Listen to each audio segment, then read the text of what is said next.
जी आपका बेहद धन्यवाद आज के इस दिन के लिए, इस समय के लिए प्रभु। आपके समक्ष आते हैं प्रभु, आपसे विनती और प्रार्थना करते हैं ये सारा वातावरण आप में शुद्ध हो जाए प्रभु, और आप ही में प्रभु आपकी पवित्र और सामर्थ्य उपस्थिति को यहाँ पर मांगते हैं प्रभु।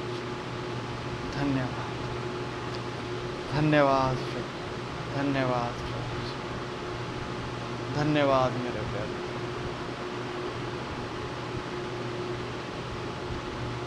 धन्यवाद, आपकी महिमा हम यहाँ पर देखना चाहते हैं प्रभु। कृपया आप यहाँ पर आए और आज की सभा को आप ही लें प्रभु। आप ही हम सब की अगुवाई करें और आगे बढ़ाएं प्रभु अपने उद्धार के मार्ग में, यीशु मसीह के नाम से। आमीन, आमीन। सुरजी से आराधना करें।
तेरा कलाम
कायनात इतनी सुंदर बनाई, कायनात इतनी सुंदर बनाई, तू खुद कितना खूबसूरत है यहोवा। मुझे तेरी जरूरत है यहोवा, मुझे तेरी जरूरत है। बिन तेरे मैं कुछ भी नहीं, बिन तेरे मैं कुछ भी नहीं यहोवा। मुझे तेरी जरूरत है यहोवा, मुझे तेरी जरूरत है। प्यार तू करता इतना, प्यार तू करता इतना, अपने हाथों पे खुद मेरी सूरत है यहोवा। मुझे तेरी जरूरत है यहोवा, मुझे तेरी जरूरत है, मुझे तेरी जरूरत है। हाँ, मुझे तेरी जरूरत है।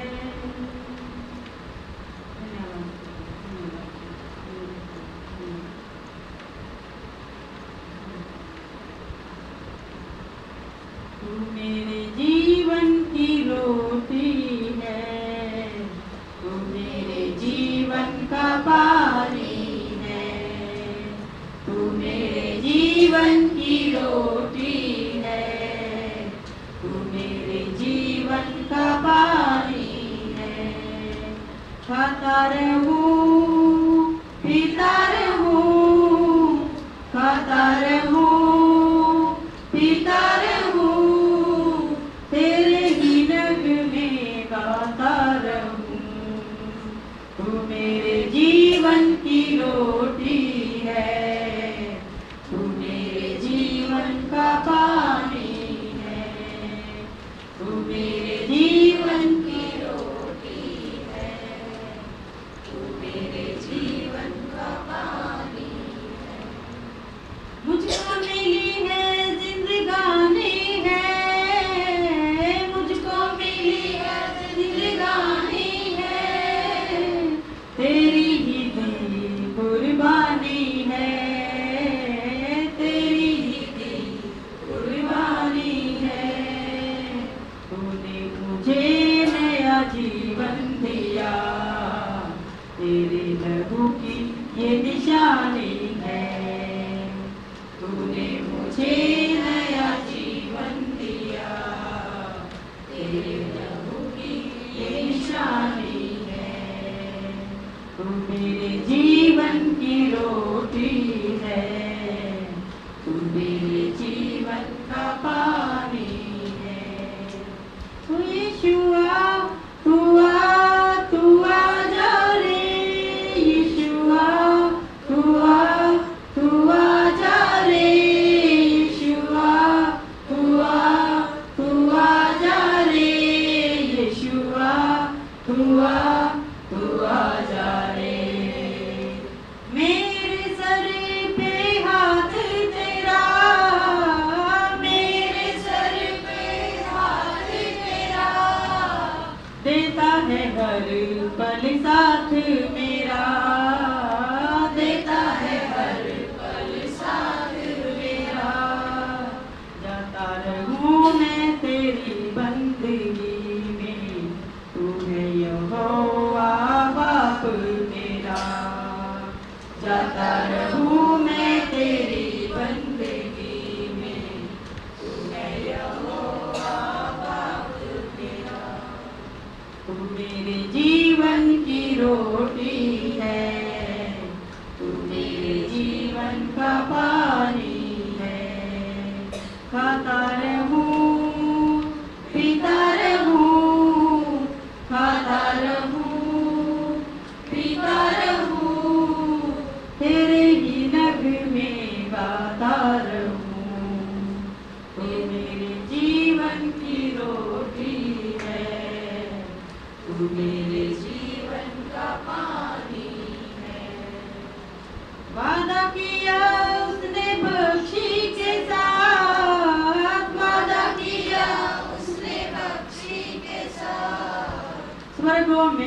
थामेगा यीशु मेरा हाथ,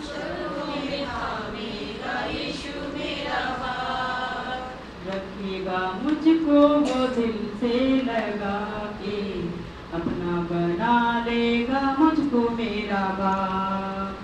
रखेगा मुझको वो दिल से लगा के, अपना बना लेगा मुझको मेरा बाप। तू मेरे जीवन की रोटी है, तू मेरे जीवन का पानी है, तू मेरे जीवन की रोटी है, तू मेरे जीवन का पानी है।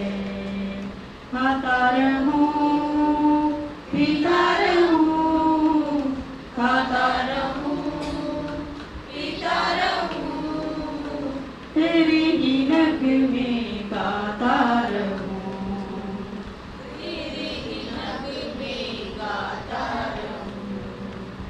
तू मेरे जीवन की रोटी है, तू मेरे जीवन का पानी है, तू मेरे जीवन की रोटी है, तू मेरे जीवन का पानी है।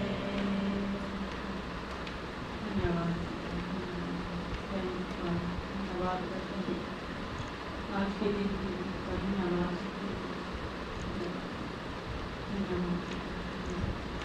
हमारी आराधना स्तुति आज यीशु मसीह के नाम स्वीकार धन्यवाद करता हूँ। मैं प्रभु यीशु मसीह के नाम से मांग। आमीन आमीन आमीन आमीन। हालेलुया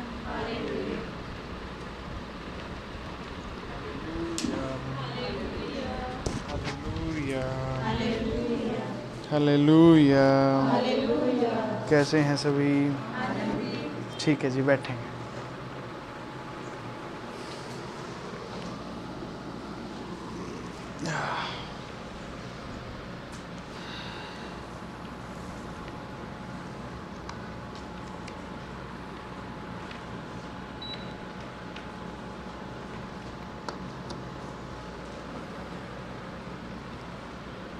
ठीक है जी। पिछली मीटिंग से किसी का कोई सवाल?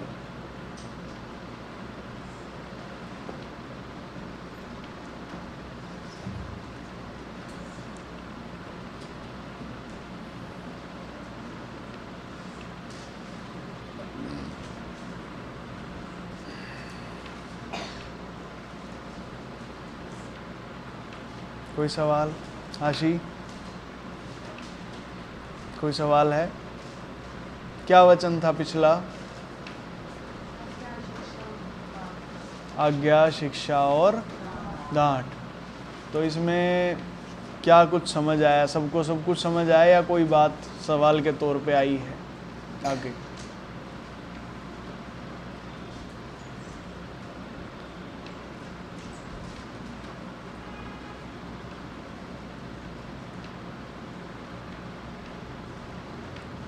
बताएं। आयुष थोड़ा सा पीछे बैठे, तू भी लाइन में। तेरे को किसने कहा? ये वहीं अपनी जगह पे। इधर हो जा, और इधर, और इधर हो। जब तेरे से बोल लूँ तब तुझे हिलना, ठीक है? तू रक्षित आगे हो जा। आयुष के साइड में पहुंच, आयुष के साइड में पहुंचना। आयुष थोड़ा पीछे, थोड़ा और पीछे। विशाल आगे।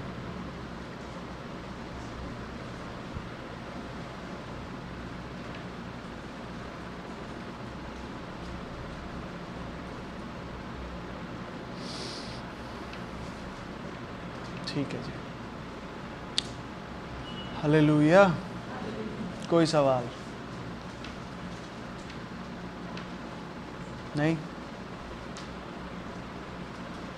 तो आगे बढ़े फिर वचन की तरफ।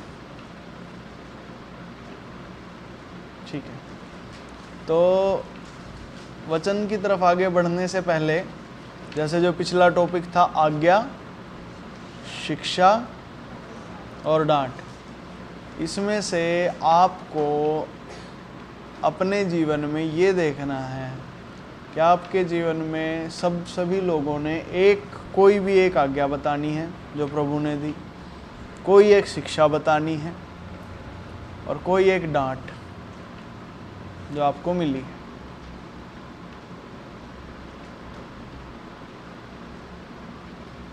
ठीक है, ठीक है, पिछले वचन के आधार पे ही। ठीक है, अब हमने वचन सुना है, पूरा हफ्ता हम वचन के आधार पे जिए हैं अपनी ज़िंदगी, तो हमें बताना है अब क्या जिया, क्या देखा आपने। Hallelujah, hallelujah. जिसने सरिता सिस्टर ऐसे नाम ही ला रहे, हमने तो कुछ नहीं देखा जी, कहीं कुछ नहीं देखा, तो देखो, अब ध्यान दो। ठीक है, ध्यान नहीं दिया गया अब तक, अब दो, और अब देना ही ध्यान है। पिछली बार यही तो हमें सिखाया गया था, भाई ध्यान ही देना है, अब बाहर ध्यान आप नहीं रख सकते। आमीन, आमीन। ठीक है जी, मैं शुरू करूं, मेरे से शुरू करते हैं। ठीक है, तो आज्ञा जो मेरे सामने है, ईश्वर की जो आज्ञा आई है, वो एक आज्ञा ईश्वर ने दी थी कि क्षमा करो, कि क्षमा आपने करना है। शुरू में तो 3 कदम मेरे को ध्यान है इसके क्षमा करने के। पहला कदम तो ये है, जब तू प्रार्थना में खड़ा हो और तेरे मन में किसी के प्रति कुछ विरोध हो तो वहाँ उसे क्षमा कर।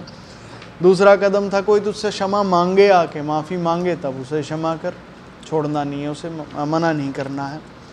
तीसरा भैया, तीसरा चरण ये बताया था कि अब तो कहीं भी किसी की कोई गलती आपको दिखती है अपने जीवन में, माफ़ कर दो, चाहे वो माफ़ी मांग रहा है चाहे नहीं, अब माफ़ करो, आगे चलो, माफ़ करो, आगे चलो। आज्ञा तो ये है।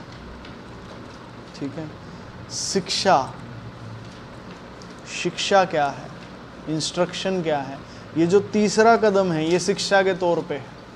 आज्ञा तो है क्षमा करना, ये जो कदम है ये शिक्षा है कि पहले तो उसमें माफ़ करना, प्रेयर में माफ़ करना। दूसरा, फिर कोई माफ़ी मांगे तो माफ़ करना। तीसरा, कोई आपको गलत करता हुआ दिख रहा है तो आप उसे क्षमा करते जाओ। ये शिक्षा है, मतलब शिक्षा आपको ये बताएगी आज्ञा कैसे माननी है, आज्ञा मानने की जगह या तरीका क्या है। और डांट क्या है जी, डांट, डांट को मैं ऐसे देख पा रहा हूँ कि कई बार जैसे दूसरों की कुछ चीज़ें होती हैं, ठीक है, वो आपको गलत लगती हैं, बुरी लगती हैं, और जब वो गलत और बुरी आपको लगती हैं तो आपका ध्यान खींचती हैं वो चीज़ें, आपको गुस्सा दिलाएंगी, आपका ध्यान वो चीज़ें खींचेंगी, आप उन्हीं चीज़ों के बारे में सोचोगे, कैसे उनको ठीक करें, वही आप लगे रहते हो। तो वहाँ डांट कैसे मुझे पड़ती है, ईश्वर की डांट को मैं कैसे देखता हूँ। ईश्वर मुझे एक ही बात कहते हैं, सीधा चल, तेरा कोई लेना देना नहीं इन चीज़ों से। टाइटली बोली जाती है ये बात कि इन चीज़ों में इधर नहीं देखना, उधर नहीं देखना, सीधा सीधा चल बस अपना, ये सारे मेरी चीज़ें मैं देखूँगा। मैं डांट को ऐसे देखता हूँ। कितनी बार जब मैं जैसे चीज़ों में उलझ जाता हूँ ना, इधर उधर की चीज़ें देख के उन्हीं में ध्यान चला जाता है, उन्हीं में उलझ जाते हैं, दूसरों की धारणाएं दिख जाती हैं, दूसरों की भावनाएं दिख जाती है, जो कि जनरली बुरी होती है, क्योंकि यीशु मसीह को जो हमने चख लिया है, बाकी सब हमें बुरा ही लगता है। बुरा लगता है इन द सेंस वो होता भी बुराई है, और वो जब भलाई देख ली ना तो तब बुराई दिखती रहती है। फिर अगर किसी ने भलाई नहीं देखी उसके लिए तो आम बात है वो बुराई, और जिसने भलाई देख ली उसके लिए वो बुराई ना बहुत बड़ी बात हो जाती है। तो वहाँ पे ना ध्यान अटक जाता है, ठीक है। और वैसे ही जब वो ध्यान आपका अटक जाता तो वहाँ मेरे को डांट पड़ती है ईश्वर की, सीधा चल, कोई लेना देना नहीं तेरा इन सबसे, आगे चल। तो मैं अपने जीवन में डांट को फिर ऐसे देखता हूँ, ठीक है। हाँ जी, अब आप बताइए,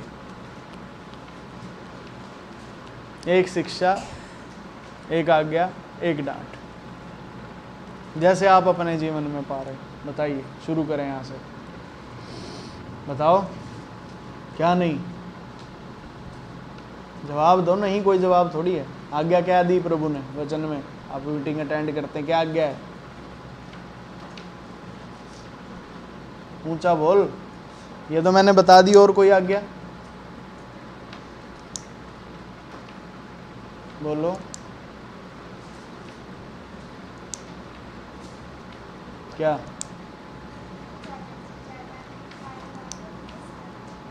ज्यादा से ज्यादा ऊंची आवाज। ज्यादा से ज्यादा टाइम प्रभु के साथ बिताओ। अच्छा, ये आज्ञा है? ये शिक्षा है, ये शिक्षा है, ये इंस्ट्रक्शन है, तरीका है काम को करने का।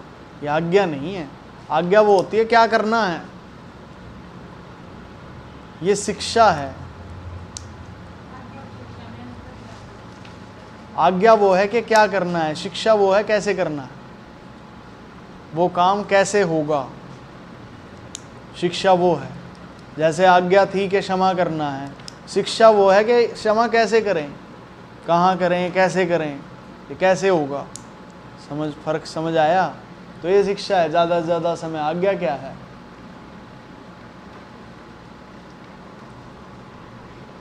बोलो।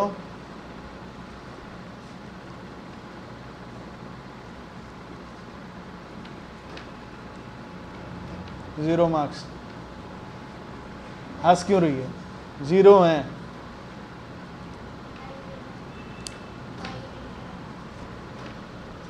आवाज बढ़ाइए। अपने दायरे में रहना, ये आज्ञा है। ठीक है। शिक्षा,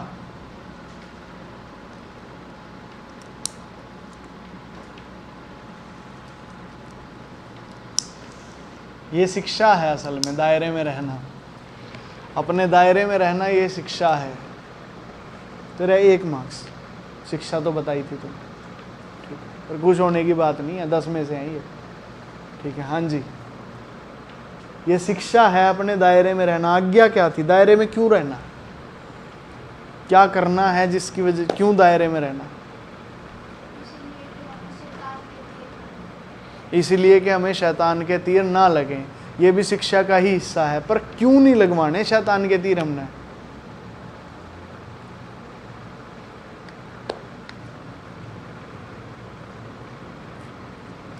आज्ञा है खुद को बचाना है। आज्ञा ये है, समझे? आज्ञा क्या है? खुद को बचाना है। क्यों बचाना है? क्योंकि हम या हमारा शरीर हमारा नहीं है, ये ईश्वर का है। तो ईश्वर की दी हुई चीज की रक्षा करनी, समझे? आज्ञा ये है। और शिक्षा क्या है? बचाएंगे कैसे? दायरे में रहो ताकि तीरों से बचो। ठीक है। डांट,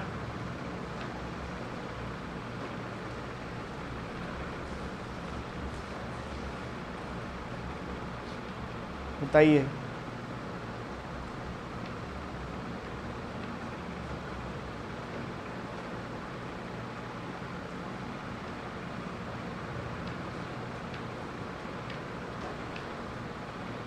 नहीं, नहीं पता? आगे विशाल, तेरे 3 पॉइंट। ऊंची आवाज, बोलना ही पड़ेगा जोर से।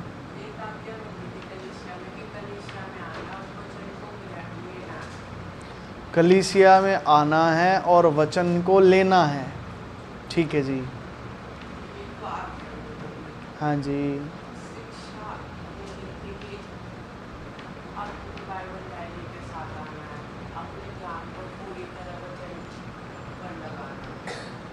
ठीक है जी। अपने बाइबल डायरी के साथ आना है, ध्यान को पूरी तरह वचन पे लगाना है, ये शिक्षा है। ठीक है। डांट, क्या बात है, बता लिया। अगर लेट आएंगे तो पनिशमेंट मिलेगी। वेरी नाइस भाई, विशु के 9 पॉइंट भाई। बहुत अच्छे। हाँ जी।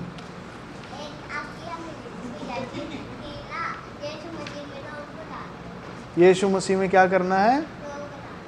लोग बढ़ाने हैं। अरे वाह, क्या बात है। ठीक है, और शिक्षा क्या थी? शिक्षा क्या थी? आज्ञा तो आपने बता दी कि लोगों को हमने बढ़ना है, हमें यीशु मसीह में बढ़ना ही है, लोगों का भी बढ़ना है, हमें भी बढ़ना है, ज्ञान में भी। ठीक है, शिक्षा क्या है? ये काम कैसे करें? बताना है लोगों को। अरे वाह, और डांट क्या थी? अगर लेट अच्छा, लोगों को ये बताना है लेट नहीं आना।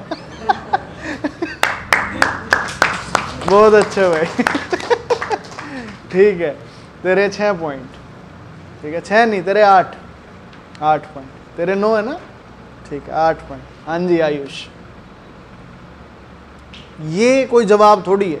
बताइए आज्ञा, क्या आप भी मीटिंग में आते हैं? अब क्या आज्ञा मिली थी? पिछली बार मीटिंग में आए थे, जब भी आप आए थे, क्या आज्ञा मिली थी उस दिन? बताओ, मैंने क्या बताया था? बताना है।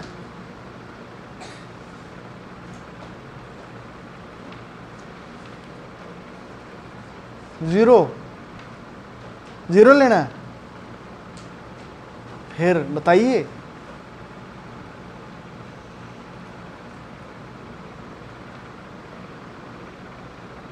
कोई आज्ञा, कोई शिक्षा, कोई डांट, कुछ भी आपको जो दिया था, कोई बात आपको कही हो प्रभु में मैंने, वो बताओ।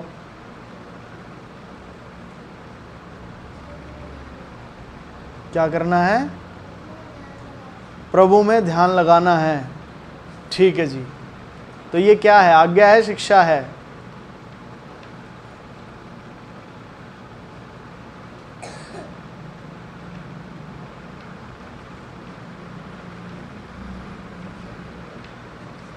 शिक्षा है, प्रभु में ध्यान लगाना है। और आज्ञा क्या है? यहाँ पे इस शिक्षा के लिए क्यों लगाना है प्रभु में ध्यान?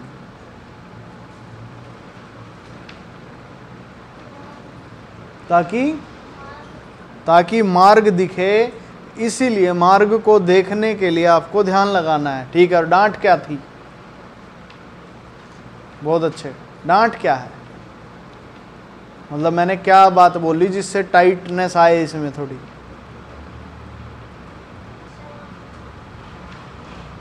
डांट क्षमा करना? नहीं, क्षमा करना डांट नहीं हो सकती यहाँ। 5 पॉइंट। और अगली बार बड़े ध्यान से रहना है, तूने भी। जी सुरजीत शिष्य, थोड़ी सी ऊंची आवाज रखनी पड़ेगी, ये चल रहा है ना, इसकी वजह से शोर ज्यादा है।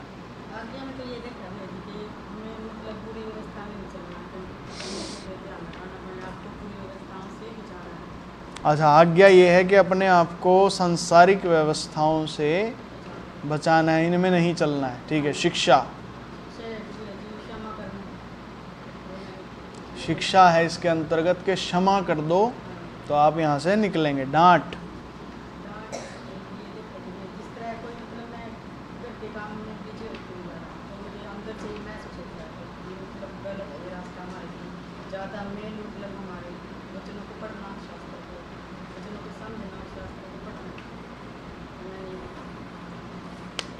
क्या बात है, वेरी नाइस। ठीक है जी, 8 पॉइंट। रानी सिस्टर, आज्ञा, शिक्षा, डांट।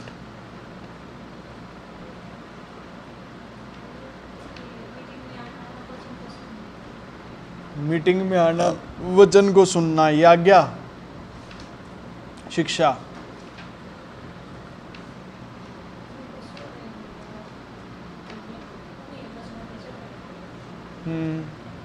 नहीं, ये तो वो है जो आप कर रहे हैं, ये आज्ञा मिली है। ये करेंगे कैसे आप? इसको करने के लिए कोई शिक्षा आपको दी गई है? कैसे करें?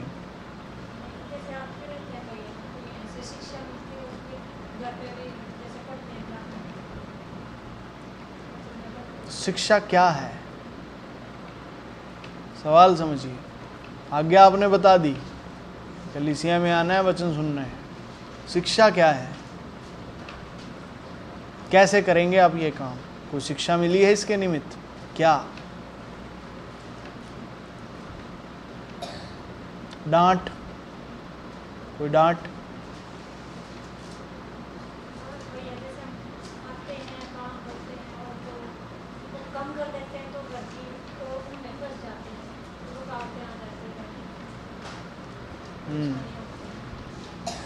ठीक है, ठीक है। तो आपने बताया कि डांट वहाँ आप महसूस करते हैं ईश्वर की, कि जैसे आप इस काम में ढीले पड़ते हैं तो फिर घर की चीज़ों में इतने उलझ जाते हैं, वहाँ से तकलीफ़ें आनी शुरू हो जाती हैं। इस तरीके से आप डांट को देख रहे हैं।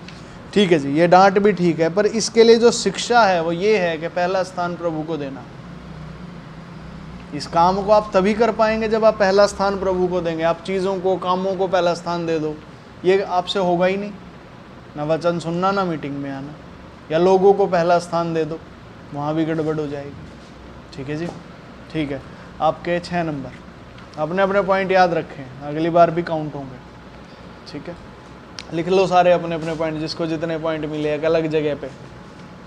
ठीक है जी। रिया बताइए, आज्ञा, शिक्षा, डांट, क्या आज्ञा आपको मिली है? जितनी मीटिंग्स आपने अटेंड की हैं तो प्रभु की क्या, कौन सी आज्ञा आप बताएंगे? कोई भी एक आज्ञा बताइए जो आपको मिली है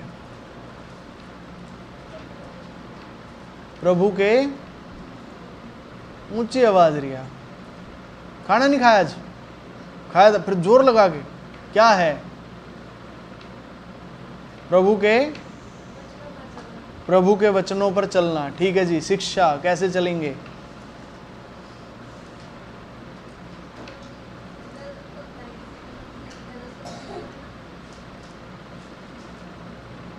अगर किसी ने गलत किया तो क्या करना? क्षमा करना। ठीक है जी। डांट,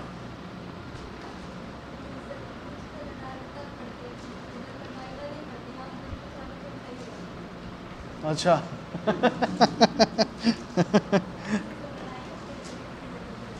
अच्छा, तो ये ऐसे डांट आप पे पड़ रही है तो डांट को ले लो ना फिर आप। डांट को ले लो और बस फिर अब अपना काम में लग जाओ। डांट को लेने का मतलब यही है, जिस टाइम डांट पड़ रही है, जिस काम के लिए डांट पड़ रही है वो कर लो ना भाई।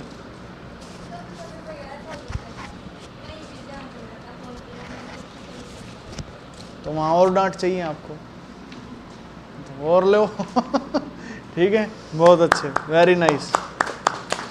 8 पॉइंट। ठीक है जी। निशा सिस्टर,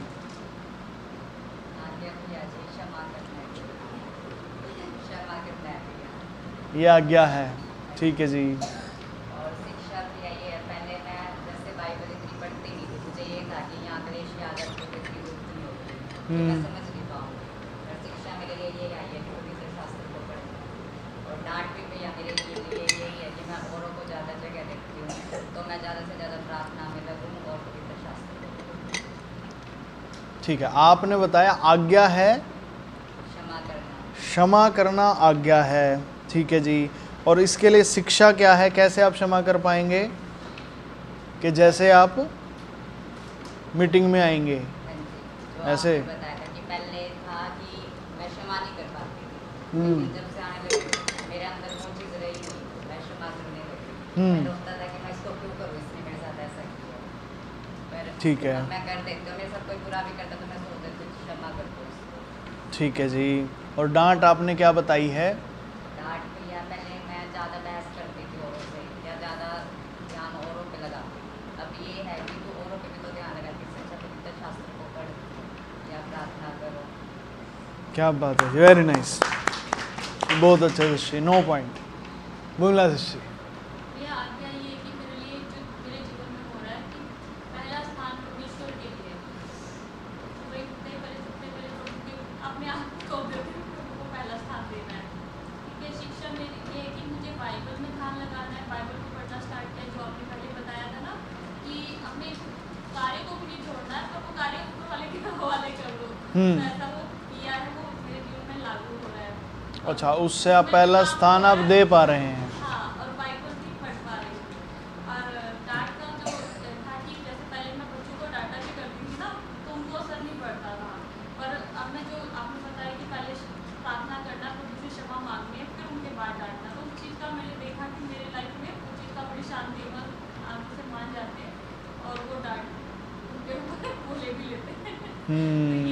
आप डांट, ये आपने वो बच्चों वाली बताई, अपनी डांट बताइए, आपको कैसे डांटा प्रभु ने?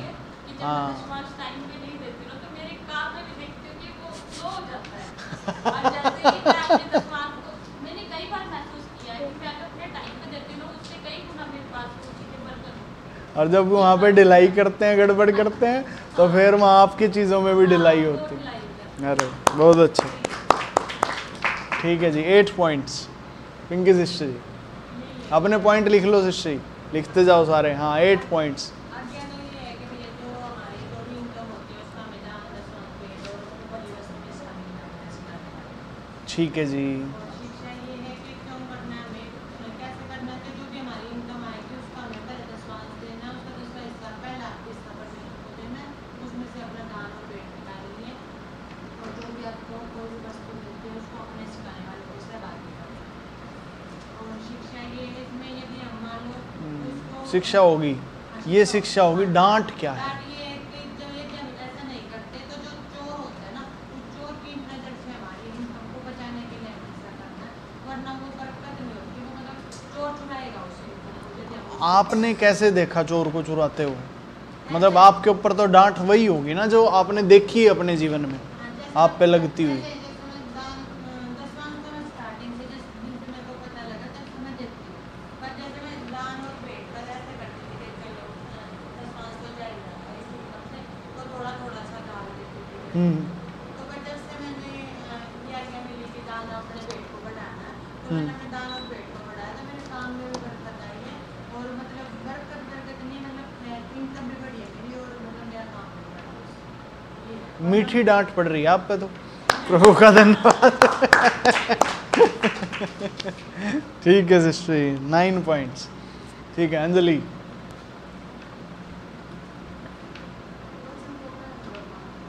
आज्ञा के वचन को ग्रहण करना है। ठीक है। शिक्षा कैसे ग्रहण करेंगे?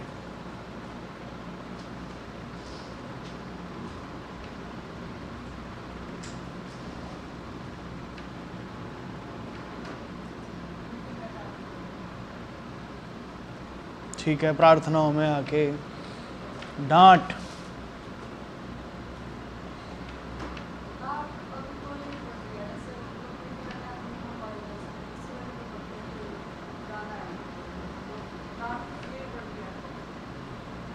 नहीं, डांट क्या है दोबारा बताओ, समझ नहीं आया मेरे को।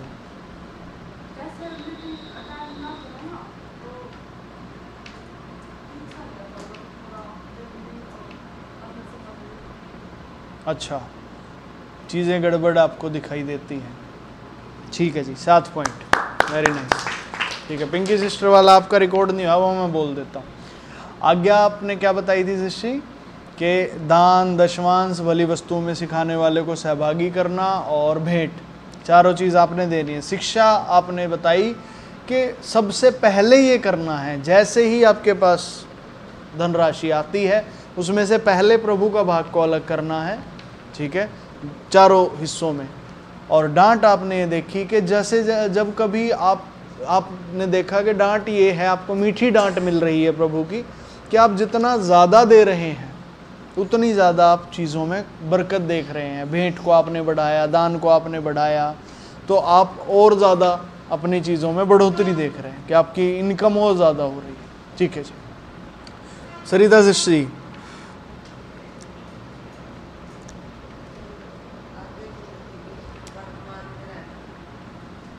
वर्तमान में रहना है।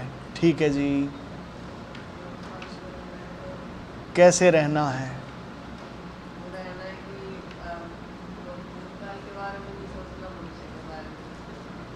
भूत के बारे में नहीं सोचना, भविष्य के बारे में नहीं सोचना, परमेश्वर पर ही अपने नज़रें हमने लगानी है। ठीक है जी। डांट हाँ,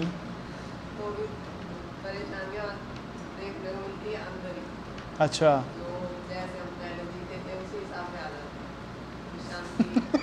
शांति भंग हो जाती है सब। हाँ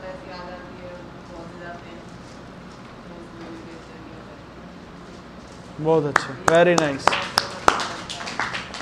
वेरी नाइस। तो डांट को लो, वर्तमान में रहो, समझ पाए? ठीक है जी, बहुत अच्छे। No points. आशी, आज्ञा, शिक्षा और डांट। सबसे पहले आज्ञा बताएं, क्या आज्ञा आपको मिली है ईश्वर की ओर से?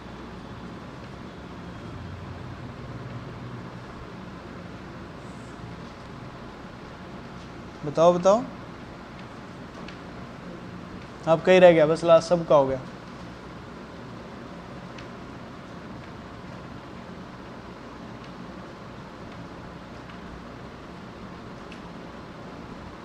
बोल भाई, कुछ तो बताना है। तो आती है मीटिंग में, तो तेरे को क्या आज्ञा ईश्वर की तरफ से मिली है? या शिक्षा बता दे कोई, कुछ तो बोलना है। या कोई डांट हो जो आपके सामने हो, आप पे पड़ी हो, वो।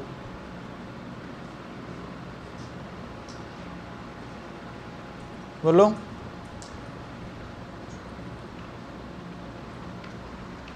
है कुछ?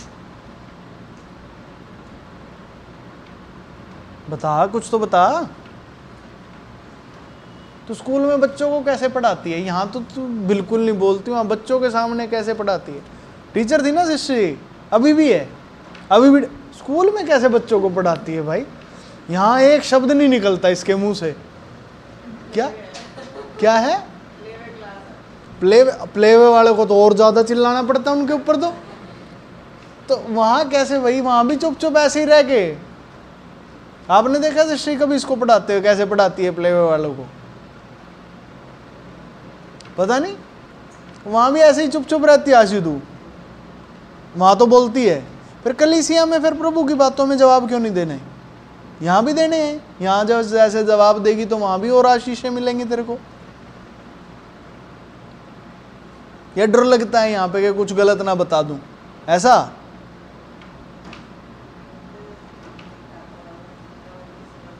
जोर से बोल लो शिष्य, या इसको ही बोल रहे हो? अच्छा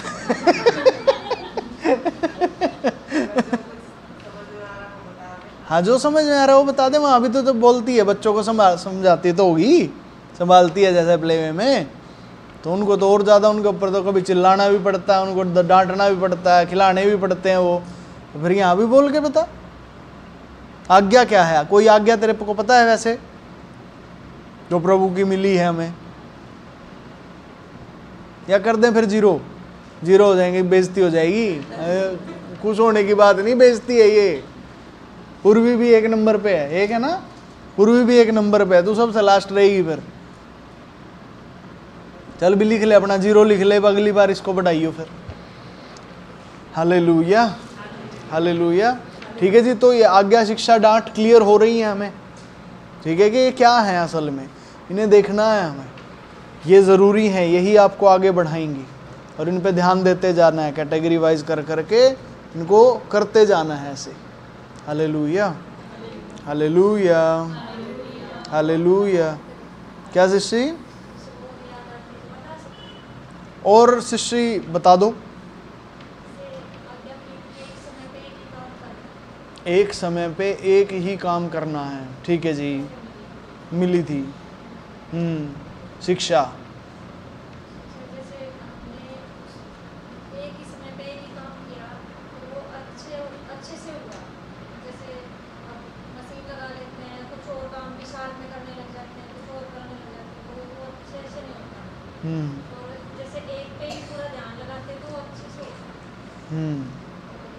यहाँ से जैसे डांट ये है कि भैया, जैसे मैं यहाँ से जा रही थी तो मेरा ध्यान कहाँ नहीं भैया, मैं कपड़ों को सामान को देखते हुए जा रही थी जैसे मीटिंग से, तो मैं गाड़ी छोड़ दी थी भैया और जाना था दूसरी तरफ, चलिए। अच्छा, तो ये जो दूसरी आपने बताई वो भी डांटी और ये भी डांटी है। शिक्षा क्या है इसमें? ये काम आप करेंगे कैसे? एक ही समय पे एक चीज़, एक काम एक समय पे एक काम करना है, ये आप करेंगे कैसे? इसकी शिक्षा क्या है? शिक्षा भैया उस एक पे ही ध्यान लगाएंगे। ये आज्ञा है। शिक्षा क्या है? मतलब ये करेंगे कैसे आप? आपको कह दिया एक टाइम पे एक काम करना है, ये काम करेंगे कैसे? ये होगा कैसे? मतलब शिक्षा ये होने का तरीका नहीं ना पता हमें कि कैसे करें इस काम को। आज्ञा तो है कि एक टाइम पे एक ही काम करना है, अब करें कैसे। जैसे अब मैंने फ़ोन में रिकॉर्डिंग चला रखी है, अब मैं अपनी आवाज़ को मैं बोल भी रहा हूँ, रिकॉर्ड भी कर रहा हूँ, मैं सुन भी रहा हूँ, एक टाइम पे एक काम कैसे करें। मैं आप लोगों से बातचीत भी कर रहा हूँ, एक टाइम पे एक काम कैसे करें। मैं तो कई सारे काम कर रहा हूँ, एक टाइम पे एक काम कैसे किया जाए, उसकी शिक्षा क्या है।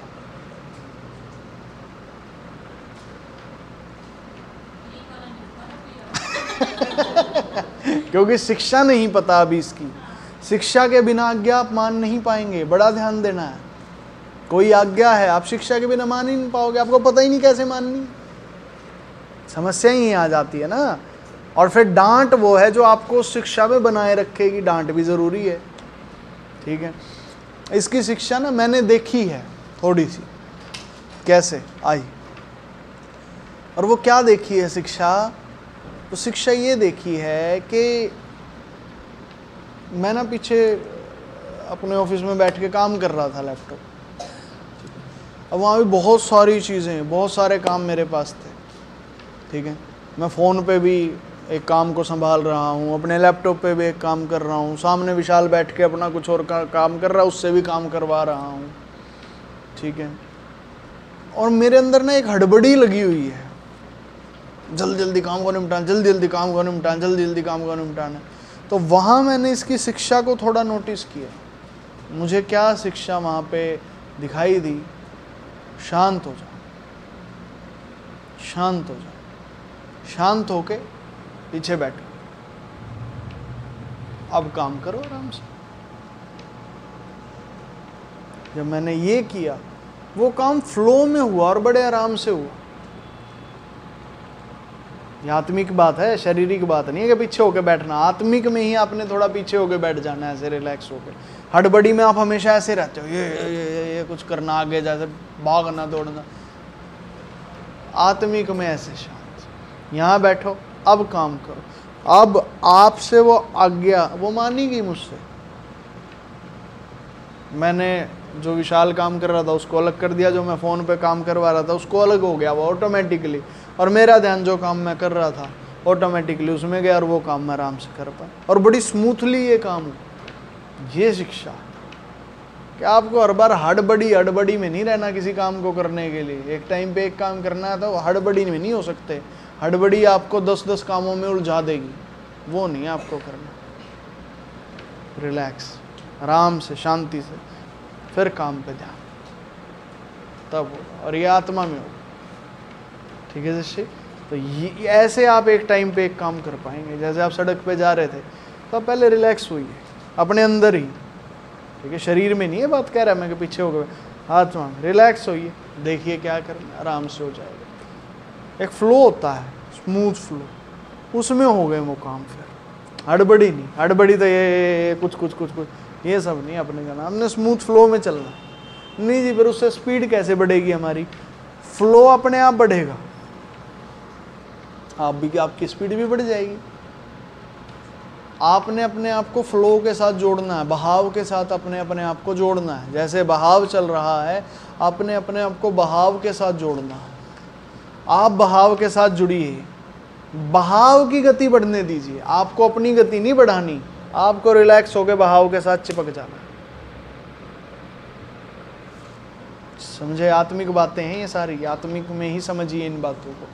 एक बहाव होता है अंदर हर काम का, हर चीज का, उस फ्लो के साथ आप चिपक जाइए। फ्लो की स्पीड बढ़ेगी तो आपकी अपने आप बढ़ जाएगी। जैसे आप बस में बैठ जाते हैं, उसकी सीट पे ना बैठ जाओ बस आराम से, अब बस अपने आप चलेगी। ये बात समझे। आप हड़बड़ी रखोगे तो बताऊं क्या करोगे, आप बस में खड़े हो गए, अरे दिल्ली पहुंचना, पानीपत से बैठे हो, बस भागते रहो, अरे पहुंचना दिल्ली, अरे दिल्ली पहुंचना, लेट हो गए, ये हो गया वो हो गया। अरे आराम से बैठ जा, अब बस को चलने दे। तू ना बस में चक्री काटता फिर, अभी कोई फायदा ही नहीं इस सब का। Hallelujah, hallelujah, hallelujah. ये बात समझ आ रही है, हालेलुया, ठीक है जी। तो ये शिक्षा है, एक काम को एक टाइम पे एक काम करने के लिए, फिर आपका फोकस लगेगा। ठीक है, फ्लो के साथ चिपक जाइए, रिलैक्स होइए, आराम से फ्लो के साथ उस काम को करिए। नहीं जी वो काम हो नहीं पाएगा, बड़ी स्लो स्पीड होती है फ्लो की। बस ने अपनी स्पीड कम कर रखी है ताकि आप गिर ना जाएं, क्योंकि आप खड़े हैं। आप जैसे ही बैठेंगे बस अपनी स्पीड बढ़ा लेंगे। वैसे ही जब तक आप हड़बड़ी में अपने जीवन में जी रहे हैं ना, तब तक आपकी व्यवस्था भी तेजी से नहीं चलेगी, क्योंकि आप गिर जाएंगे। मान लो बस में आप खड़े हैं, बस खाली आप खड़े हैं अकेले, बस तेज स्पीड करेगी ना, आप गिरेंगे। भरी बस में फिर फर्क होता है, खाली बस में आप खड़े हैं और उसने तेज स्पीड कर दी, आप गिरेंगे पीछे। ठीक है, हिलेगी डुलेगी, आपको ज़्यादा इफेक्ट पड़ेगा आपके ऊपर। तो आपने बैठ जाना है, जैसे ही आप बैठेंगे बस अपनी स्पीड अपने आप बढ़ाएगी। आमीन। ठीक है जी। Hallelujah, hallelujah, hallelujah, hallelujah, hallelujah. ठीक है जी। आज्ञा, शिक्षा, डांट। आशीष तू रह गया, बताइए कोई आज्ञा, कोई शिक्षा और कोई डांट बतानी है जो कलीसिया में मिली है। आज्ञा, कौन सी आज्ञा मिली है? कोई एक आज्ञा।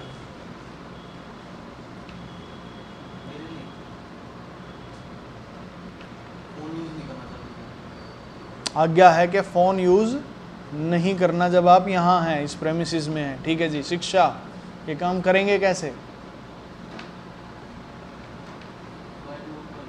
फ्लाइट मोड पे डाल देंगे। ठीक है, बिल्कुल सही है। डांट, डांट क्या पड़ी आप इस बारे में? हाँ, इसी आज्ञा की बताओगे? इस आज्ञा में डांट क्या है?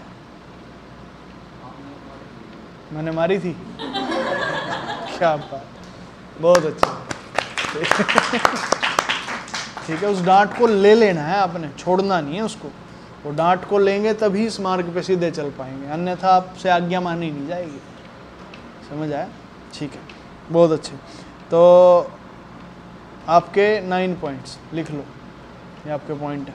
ये पॉइंट कैलकुलेट होंगे जी अब मंथ के एंड में। जिसके जितने पॉइंट हो जाएंगे, जिसके सबसे ज़्यादा पॉइंट होंगे वो विनर हो। ठीक है जी, ठीक है। हमने पॉइंट लिख लें भाई आशीष, आज के 9 पॉइंट्स हैं आपके। ठीक है जी। और मेरे पॉइंट्स हैं जी 8.5। मैंने भी गड़बड़ करी थी बताने में, ठीक है, थोड़ी सी। तो मेरे 8.5 पॉइंट है, मैं भी लिख लेता हूँ। ये महीने का जो आखिरी हमारा संडे होगा ना, उसमें आपने याद दिलाने पॉइंट्स कि भैया पॉइंट्स जोड़ दो सबके। कौन याद दिलाएगा? बताइए।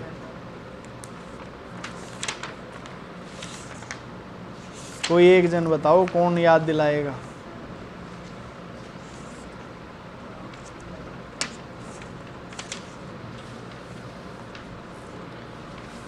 सुरजीत सिस्टी, ठीक है।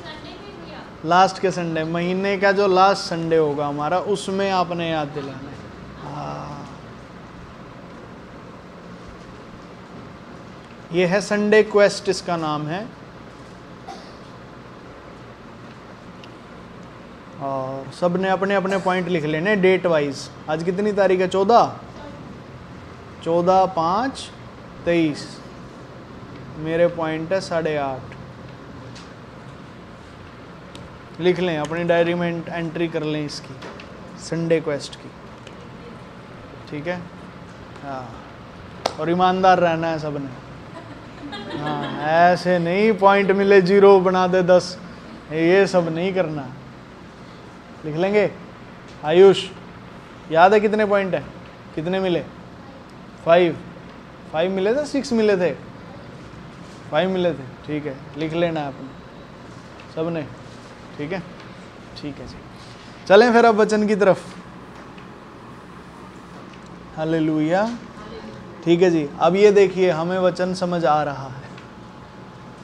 ऐसा नहीं है कि वचन हमें समझ आता ही नहीं। यही है आज्ञा, शिक्षा और डांट को हम पहचान रहे हैं अंदर से, पर जब तक ये क्वेश्चन नहीं ना हुआ था, तब तक नहीं पता था कि ये होती है। ये हुआ तो इससे पता चला कि हाँ भैया आता है हमें समझ में थोड़ा, क्योंकि ध्यान ही हमारा कहीं और रहता है। आमीन।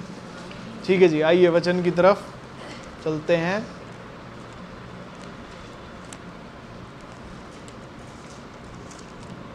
नीति वचन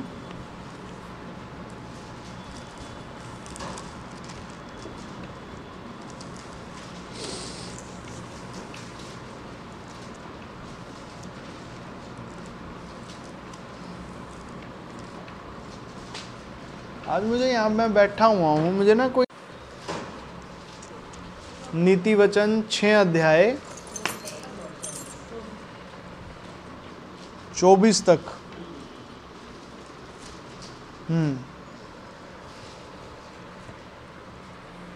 ठीक है जी, 24 तक हमने देख लिया था, अब आगे हमें देखना है 24 के बाद।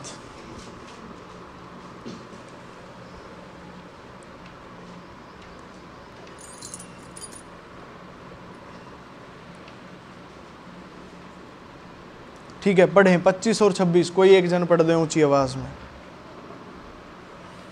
उसकी सुंदरता देखकर अपने मन में उसकी अभिलाषा न कर, वह तुझे अपने कटाक्ष में फंसाने न पाए, क्योंकि वेश्यागमन के कारण मनुष्य टुकड़ों का भिखारी हो जाता है।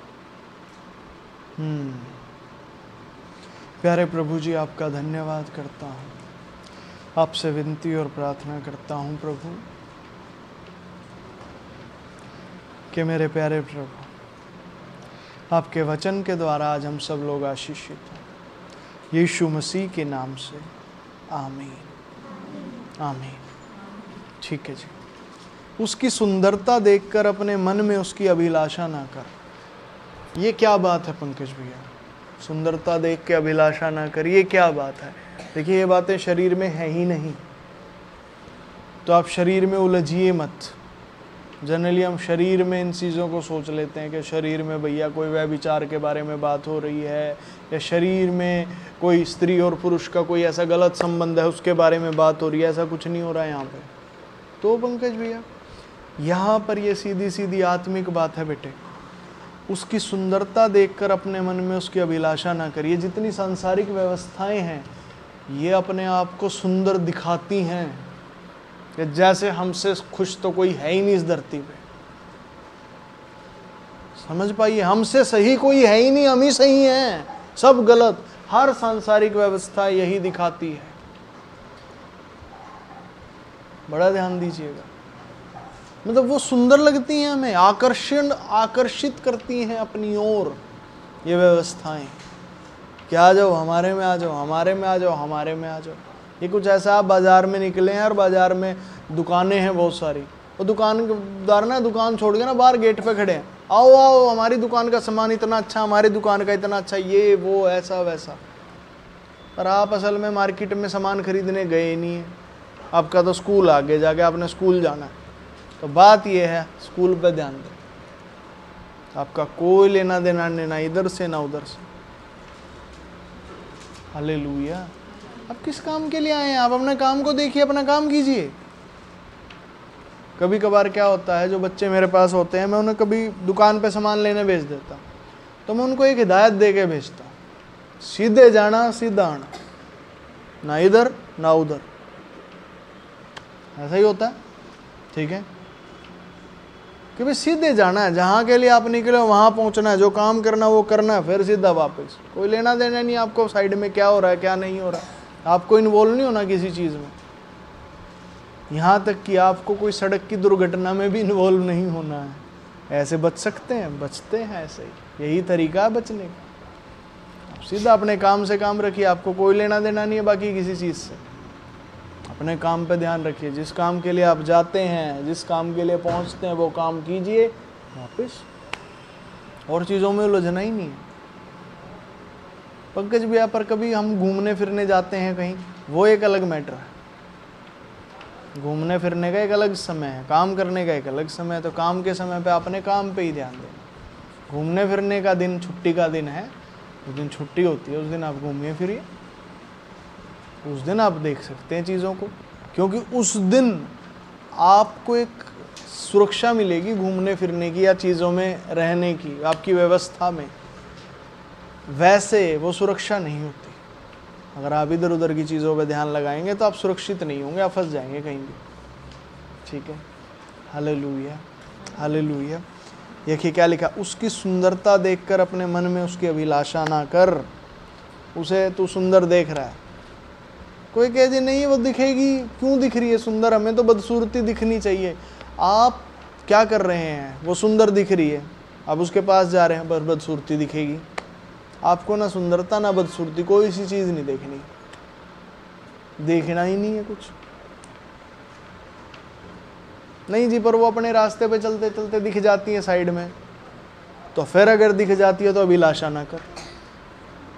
आज्ञा ही है, ये आज्ञा समझ पा रहे हैं, क्या ना कर, अभिलाषा। अभिलाषा क्या ना कर, ये क्या होती है जी अभिलाषा? उसको चाहना, उसको अपनाना, उसको ग्रहण करना।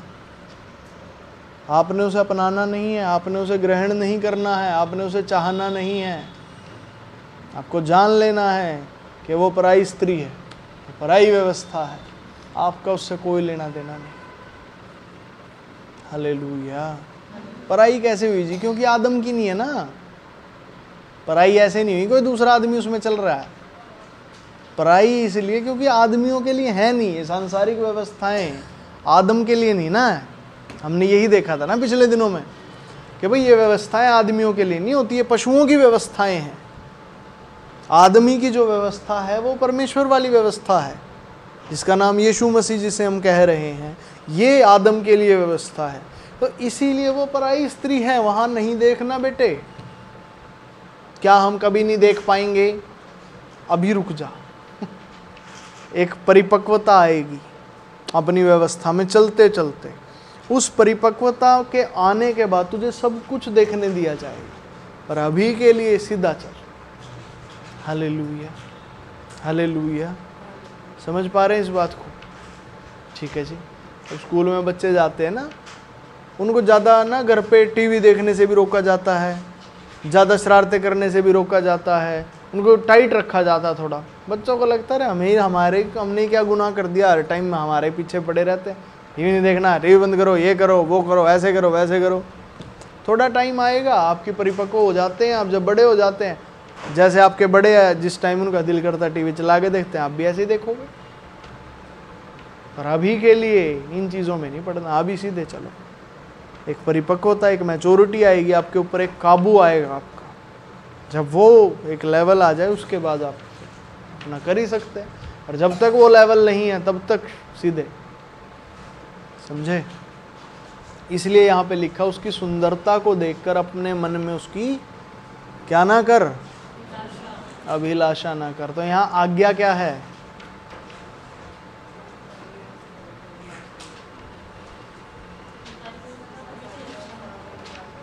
ठीक है, आगे पढ़ते हैं, अब आगे और क्लियर हो जाएगा। वह तुझे अपने कटाक्ष से फंसाने न पाए। ऐसा ना हो कि वो तुझे अपने कटाक्ष में फंसा ले। कटाक्ष मतलब ये व्यवस्थाएं ऐसी बात करेंगी जो आपको ऐसी लगेंगी कि आपके पास इन बातों का जवाब है।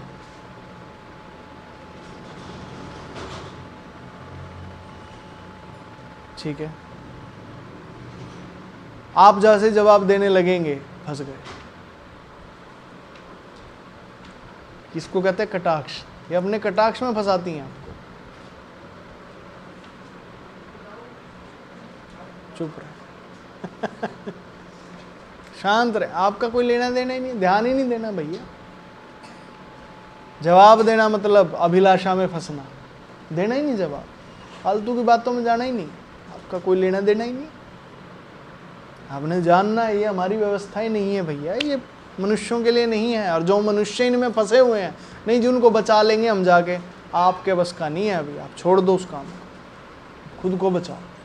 पहले खुद को बचाना सीखो, तब तो दूसरे का कुछ कर सकोगे। अभी खुद ही बचना नहीं आता, दूसरे को कैसे बचाओगे आप? ऐसा नहीं, आप भी फंसोगे। वो फंसा हुआ दूसरा मनुष्य, आपको आप भी फंसोगे। ये दूसरे मनुष्य की अभिलाषा नहीं करनी आपने, कह देखो जी वो भी तो है, वो भी तो इतने अच्छे से रह रहा है, अरे तुझे नहीं पता वो कितने अच्छे से और कितने बुरे से है, तू छोड़ दे उसको। नहीं जी, उसकी बुराई दिखा दो हमें, फिर छूट जाएगा। नहीं छूटेगा, ना बुराई दिखने से छूटेगा, ना उसकी भलाई दिखने से छूटेगा, वहाँ से मन फिराने से छूटेगा, मन फिरा।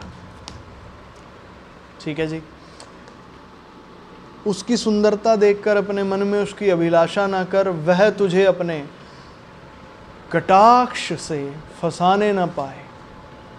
अब आगे, क्योंकि वैशागमन के कारण मनुष्य टुकड़ों का भिखारी हो जाता है, परंतु व्यभिचारिणी अनमोल जीवन का अहेर कर लेती है। देखिए कितना गंभीर है ये। अब ये डांट है, बेटे ये हो जाता है, तेरे से तेरा अनमोल जीवन वो छीन लेती है और तुझे टुकड़ों का भिखारी बना देती। किसको? ध्यान से दीजिए, मनुष्य शब्द पढ़िए यहाँ पे। क्योंकि वैश्यागमन के कारण कौन हो जाता है? मनुष्य। मनुष्य टुकड़ों का भिखारी हो जाता है, मतलब उसकी ऐसी हालत है, टुकड़े मांग मांग के खाएगा, फिर वो होता ही ऐसा। और वैश्यागमन के कारण, कौन सा वैश्यागमन जी? जो शरीर में होता है। शरीर वाले पे जाओ ही ना जी आप आत्मा वाले को समझ लो, शरीर वाला आएगा ही नहीं कभी आपके पास। समझ पा रहे हैं? अगर आपने आत्मा में समझ लिया, शरीर वाला कभी आपके पास आना ही नहीं है, आपसे दूर ही रहेगा हमेशा। शरीर वाले से लड़ा नहीं जा सकता, क्योंकि दिक्कत शरीर में होती ही नहीं है, दिक्कत आत्मा में होती है। शरीर वाले को आप शरीर वाले से आप लड़ नहीं सकते। हालेलुया, समझे? ये कुछ ऐसा है जैसे एक पेड़ है, उसकी जड़ लगी हुई है ज़मीन में, आपने ऊपर से काट दी, उसकी डालियाँ काट दी, वो फिर बढ़ जाएंगी डालियाँ, फिर काट दी फिर बढ़ जाएंगी, फिर काट दी फिर, जब तक वो जड़ से ख़त्म नहीं होगा वो बढ़ता रहेगा, बार बार उगता रहेगा। Hallelujah, hallelujah, hallelujah. नहीं जी, उसके सारे पत्ते सारी डालियाँ काट दो, सिर्फ तना तना छोड़ दो, वो आपकी आंखों में चुभता रहेगा, वो आपकी आंखों में चुभता रहेगा। मतलब वो समाधान नहीं होगा, फिर भी वो आपको परेशान नहीं करेगा, जगह भी घेरेगा, परेशान भी करेगा, तो वो चीज़ें रहेंगी फिर भी। तो कोई शरीर में ना इलाज ही नहीं होता। नहीं जी, जड़ से नहीं, हम उसका पूरा तना भी काट दें, जड़ जड़ छोड़ दें बस, जो ज़मीन के अंदर है। स्पिरिचुअल तो वही है ना। शरीर में हम पेड़ का उदाहरण जो देख रहे हैं, एक पेड़ है जो ज़मीन में लगा हुआ है, ठीक है, उसमें हम आत्मिक किसको कह रहे हैं? उसकी जड़ों को। शारीरिक कह रहे हैं जितना पेड़ बाहर दिख रहा है, ऐसे ही कह रहे हैं। तने समेत काट दो, जड़ जड़ को छोड़ दो, वो जड़ बढ़ती जाती है, अपने आप में बढ़ती है जड़ बढ़ती है, वो घरों की नींव तक को फाड़ देती है, खराब कर देती है। नहीं जी, तना कटने के बाद भी जड़ बढ़ती है, बढ़ जाती है। कितने ही पेड़ों की, सबकी नहीं बढ़ती, कितने ही पेड़ों की बढ़ती है। ये व्यभिचार एक ऐसी चीज़ है, वैश्यागमन ऐसी चीज़ है, इसको आप बाहर से ख़त्म करोगे ये नहीं होगा, आपको इसे अंदर से ख़त्म करना है। वो कैसे होगा? आप अपनी व्यवस्था में रहें भैया, ठीक है जी। वैश्यागमन के कारण मनुष्य टुकड़ों का भिखारी हो जाता है। भिखारी उसे मांगने पड़ेंगे, वो और चीज़ें उसे मांगनी पड़ेंगी, समझ रहे हैं? अपनी चीज़ें भी उसे मांग मांग के लेनी पड़ेंगी, उसकी खुद की चीज़ें भी उसकी नहीं रहेंगी। कौन खा जाएगा जी? सांसारिक व्यवस्थाएं, क्योंकि ये मनुष्यों को अपना भोजन समझती हैं। जानवरों को ये अपना भोजन नहीं समझती। जानवर तो इनमें राजा हैं, ऐसे समझिए। मनुष्य इनमें इनका भोजन है, इनका गुलाम है, इनका सेवक है, इनका नौकर है, उसको ये जैसे मर्जी इस्तेमाल करें।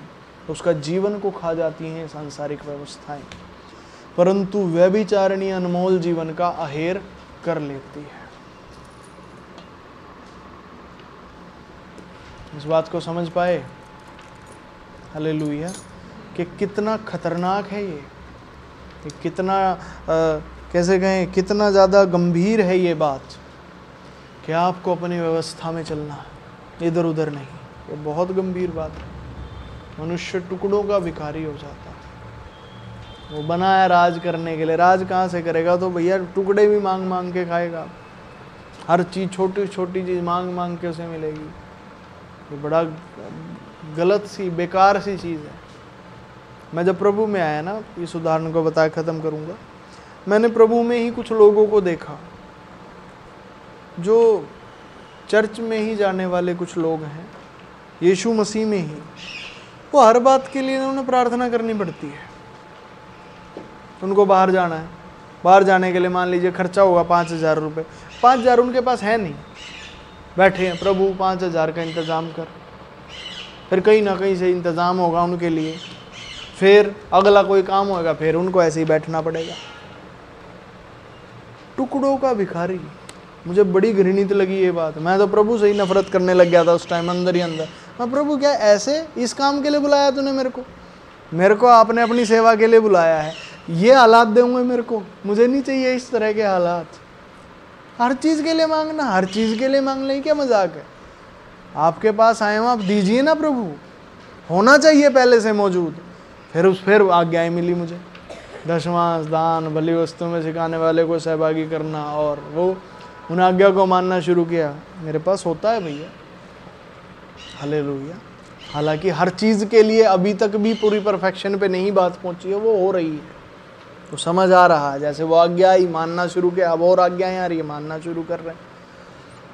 फिर पता चला कि तो बाहर भी जो यीशु मसीह का नाम भी लिया जाता, वो भी कहीं ना कहीं सांसारिक व्यवस्थाएं ही हैं, वो यीशु मसीह नहीं है, वो भी सांसारिक व्यवस्थाएं हैं, इसलिए हालात ऐसे।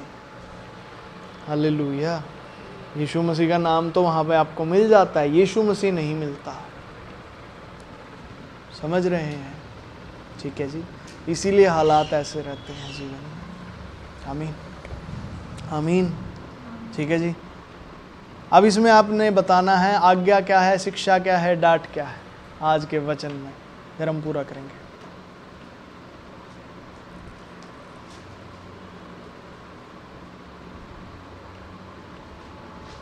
आज्ञा तो ये है कि हमें अपनी व्यवस्था में चलना है, यीशु मसीह नामक व्यवस्था में हमें चलना है। बिल्कुल सही। शिक्षा ये है कि हमें संसारिक चीज़ों की अभिलाषा नहीं करना, इससे भागना नहीं। बिल्कुल सही। सुंदरता देखकर अभिलाषा नहीं करनी है उसकी। ठीक है जी। और दूसरी शिक्षा ये है, कटाक्ष में भी नहीं फंसना है उसके। वो कटाक्ष बोलेगी, ऐसी ऐसी बातें कहेगी जो सीधी नहीं होती, आपको फंसाएगी अपनी बातों में। ये व्यवस्थाएं बातों से ही फंसाती हैं ये, और कोई दूसरा तरीका नहीं होता इनके पास।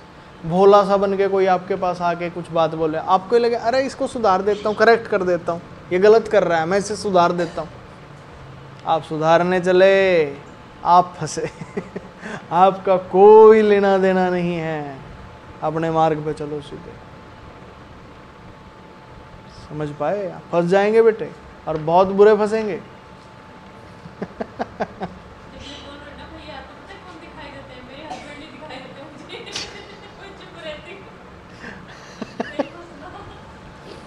ऐसा ही है शिष्य। हम सब अपनी ज़िंदगियों में जब देखेंगे ना, हमें कोई ना कोई दिख जाएगा इन स्थानों पे। मैं देखूंगा तो मुझे भी दिख रहे हैं, लोग दिख रहे हैं मुझे भी। इन्हीं बातों को, इन्हीं को कहते हैं अपने जीवन में वचन को लागू होने देना। आज एक आज्ञा थी ना, किसी ने बताई थी, अंजलि ने शायद बताई थी, कि भाई वचनों को ग्रहण करना है। ये है वचनों को ग्रहण करना। आप लागू कर पा रहे हो उन्हें अपने जीवन में, देख पा रहे हो कहाँ क्या है, ये करना है। आमीन, आमीन। ठीक है जी। तो सही बात है, शिक्षा ये है। और डांट क्या है शिष्य? अगर हम इन आज्ञा को नहीं मानेंगे तो कहीं ना कहीं फंसेंगे।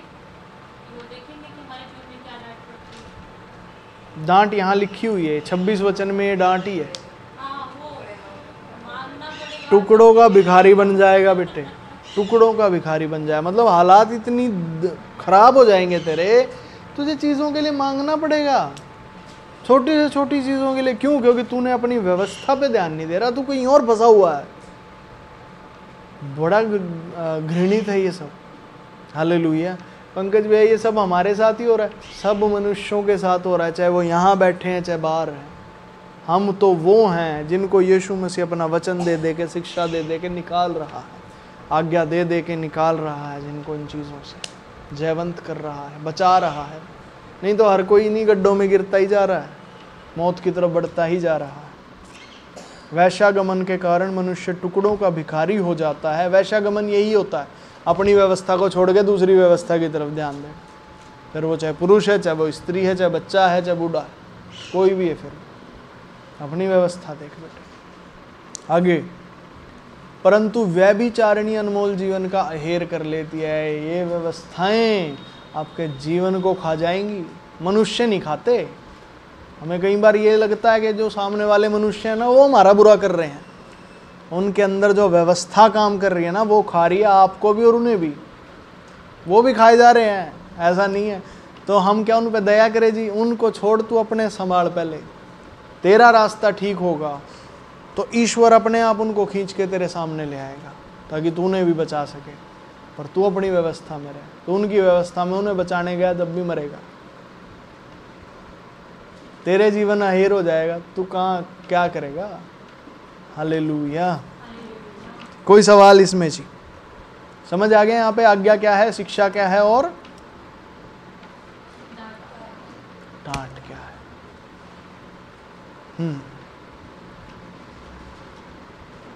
अभी जब मैं मीटिंग में आया तो मेरी तो गवाही है ये, जैसे ही मैं मीटिंग में आ रहा था तो वहीं पे मेरे को ना वो कटाक्ष, अब समझ में आया वो कटाक्ष था सर, फंसाने के लिए था।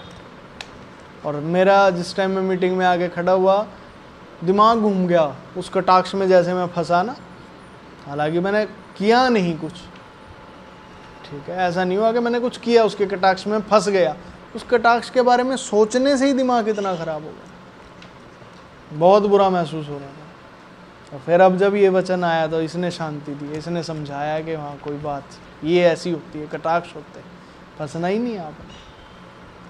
कोई आपसे नम्रता से बात करे तब नहीं फंसना, टाइटली बात करे तब नहीं फंसना, वो बावड़े जैसी बातें करे तब नहीं फंसना। ऐसे दिखाएगा अरे आप तो बुद्धिमान हो, आप थोड़ी मदद कर दो ना, कोई लेना देना ही नहीं मारा, हम क्यों मदद करते? समझे? हालेलुया। अपने काम से काम रखो और आगे बढ़ो बेटे। आमीन आमीन। क्योंकि जो ताकत आपको दी गई है ना, वो आपको अपनी व्यवस्था में चलने के लिए दी गई है, आपके दूसरों की व्यवस्थाएं सुधारने के लिए नहीं दी गई। आप किसी व्यवस्था को सुधार नहीं सकते हैं, ये कटाक्ष होते हैं व्यवस्थाओं के। हाँ, व्यवस्था सिर्फ बदली जा सकती है, सुधारी नहीं जा सकती। व्यवस्था तो फिर तो कुत्ते की दुम हो गई। कहते ना कुत्ते की दुम है, नाली में रखो, इतने साल तक रखी, फिर भी टेढ़ी की टेढ़ी। बिल्कुल ये जो बाहर बोला जाता है ना कि तू भाई कुत्ते की दुम है, तू नहीं सीधा हो सकता, असल में व्यवस्था के बारे में बोली जाती है ये बात। मनुष्य ऐसे नहीं होते। तो जी मनुष्य कैसे होते हैं? देखो होते तो मनुष्य भी ऐसे ही हैं, पर ये बात व्यवस्था के लिए बोली गई है। मनुष्य भी जैसे बन जाते हैं वैसा ही होता है, पर हमें तो पता ही नहीं ना मनुष्य कैसा है, क्योंकि वो व्यवस्थाओं ने इतना तोड़ दिया मनुष्य को। मनुष्य को तो पता ही नहीं मैं कैसा था, कैसा हूँ या कैसा था, वो तो पता ही नहीं चलता, वो तो व्यवस्थाओं में ही फंसा हुआ है। Hallelujah hallelujah hallelujah hallelujah. तो क्या जी आप सांसारिक व्यवस्थाओं को कुत्ते की दुम कहेंगे? नहीं, मैं कुत्ते की दुम नहीं कह रहा, ये एक बाहर चलने वाला एक मुहावरा है, कुत्ते की दुम। ठीक है, मैंने ये बताया कि ये मुहावरा जनरली हम लोगों के लिए इस्तेमाल करते हैं, मनुष्यों के लिए, मनुष्यों पर ही इस मुहावरे को लागू करते हैं। मैं बता रहा हूँ कि ये मुहावरा मनुष्यों पे नहीं है, व्यवस्थाओं पे लागू होगा, सांसारिक व्यवस्थाओं, ये मनुष्य के लिए नहीं। मनुष्य बेइज्जती का पात्र नहीं है, वो आदर का पात्र है।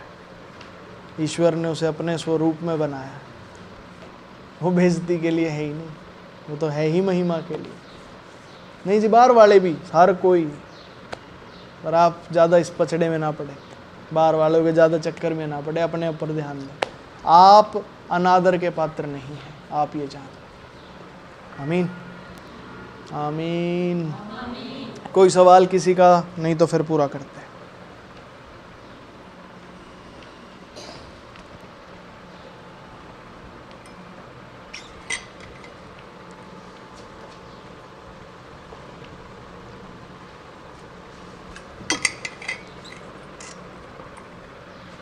बताइए। ये अभी आपने बोला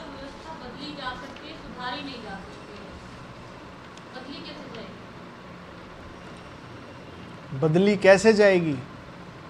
किसके लिए बताऊं ये बात? आपके लिए।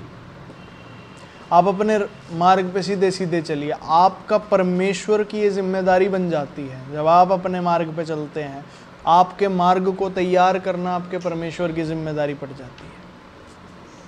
आप उसकी आज्ञा मान रहे हैं, वो अपना काम करेगा। आप अपना काम उसके लिए कर रहे हैं, वो आपके लिए अपना काम करेगा। उसका काम होता है, ये पहाड़ियों को उसने लिखा बाइबल में, वो तेरे सामने पहाड़ियों को समतल कर देगा, तेरे लिए सीधा मार्ग वो निकालेगा। ये ईश्वर का काम होता है। और जब वो सीधा मार्ग निकालेगा, उसका मतलब क्या? हमारे मार्ग में कोई कठिनाई थी जिसको वो हटा रहा है। वो कठिनाइयाँ क्या थी? ये सांसारिक व्यवस्थाएं, वो इन्हें हटा देगा, इन्हें अपने रास्ते पे लगा देगा। आमीन, समझे? तो आपका काम बस ये है, और अपने मन में रखना है जब आप अपने मार्ग पे चल रहे हैं, प्रभु मैं कर रहा हूँ, मेरे लिए भी किया जाए, मेरे लिए आप सीधा मार्ग निकाल लें। मन में रखना ज़रूरी है आपको, प्रतिफल आपका होना चाहिए। पिछली बार सिखाया था ना, बताया था हमने, वचन में देखा था कि बीज बो रहे हैं तो मन में एक बात रखनी है, भैया फल भी खाने हैं, नहीं तो बीज तो बेकार हो गया जो आपने बोया। उसका क्या फ़ायदा जब आपने फसल ही नहीं काटी? तो बीज बोया तो फसल काटनी है, ऐसे नहीं छोड़ देना बीज को। आमीन। क्योंकि दूसरे के लिए तो वो काम नहीं आएगा, वो आप ही का था, वो फिर बर्बाद हो जाएगा। आपका बीज भी गया, फसल भी गई, और आप कंगाल।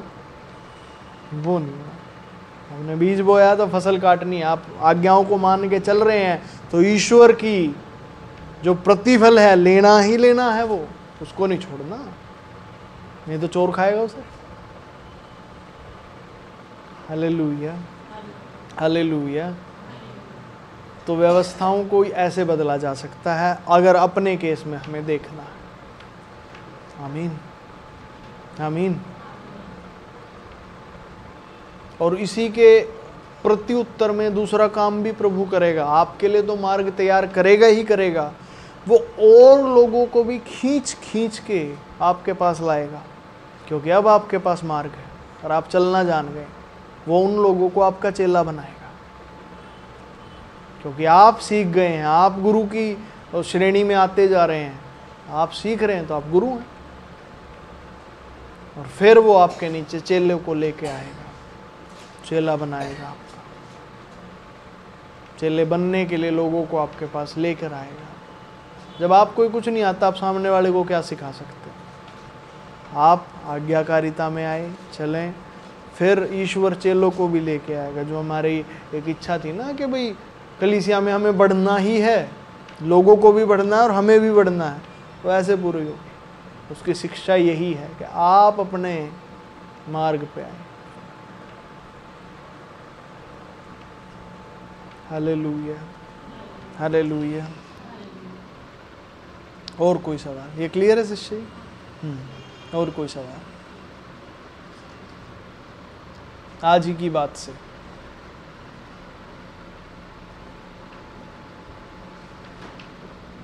सीधे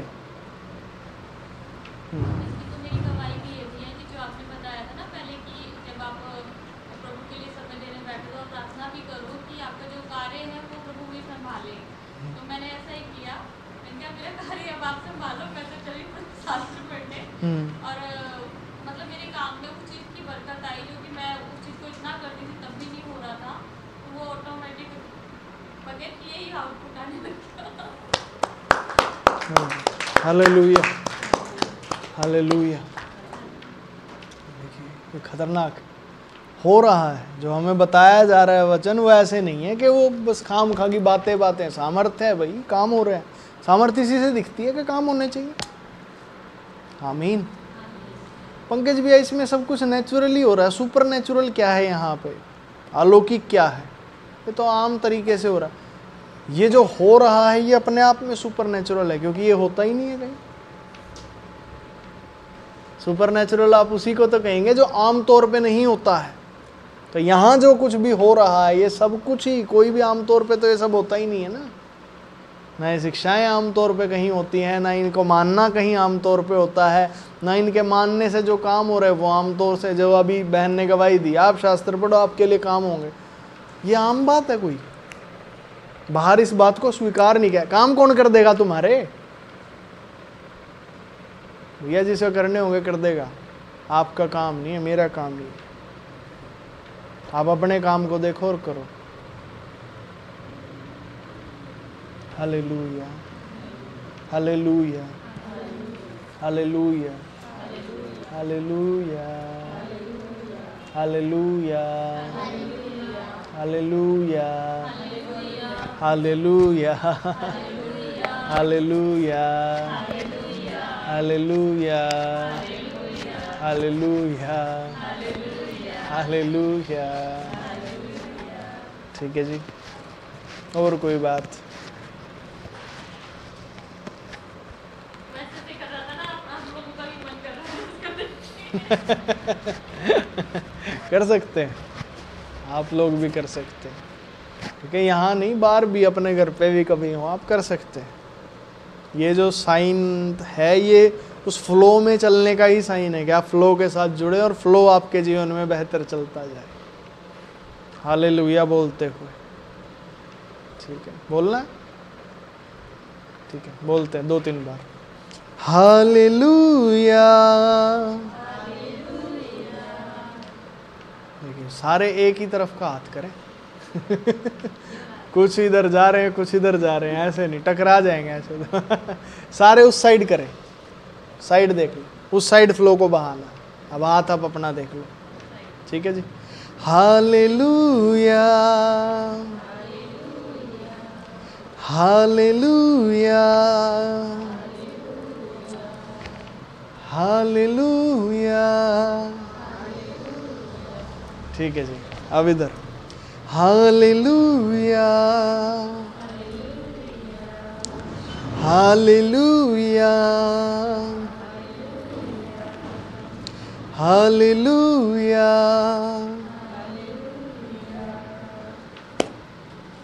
हालेलुया, हाले। इससे क्या होता है पंकज भैया? इससे क्या होता है? इससे आपका फ्लो बहता चला जाता है। इसे फ्लो में आप भी, आपका ध्यान फ्लो की तरफ आता है और फ्लो भी बहाव में आ जाता है सही तरीके से। और कोई सवाल या कोई बात, कोई गवाही है तो वो भी बता सकते हैं।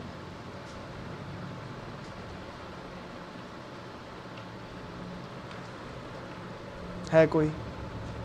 बताइए। जैसे आज वो सिस्टर जी भजन गा रहे थे ना, तो मुझे यीशु जी दिख रहे थे, मतलब जैसे क्रूस पे नहीं होते, और जैसे वो मुझे दिखने लगे ना, मेरे आंखों से पानी आ रहा था,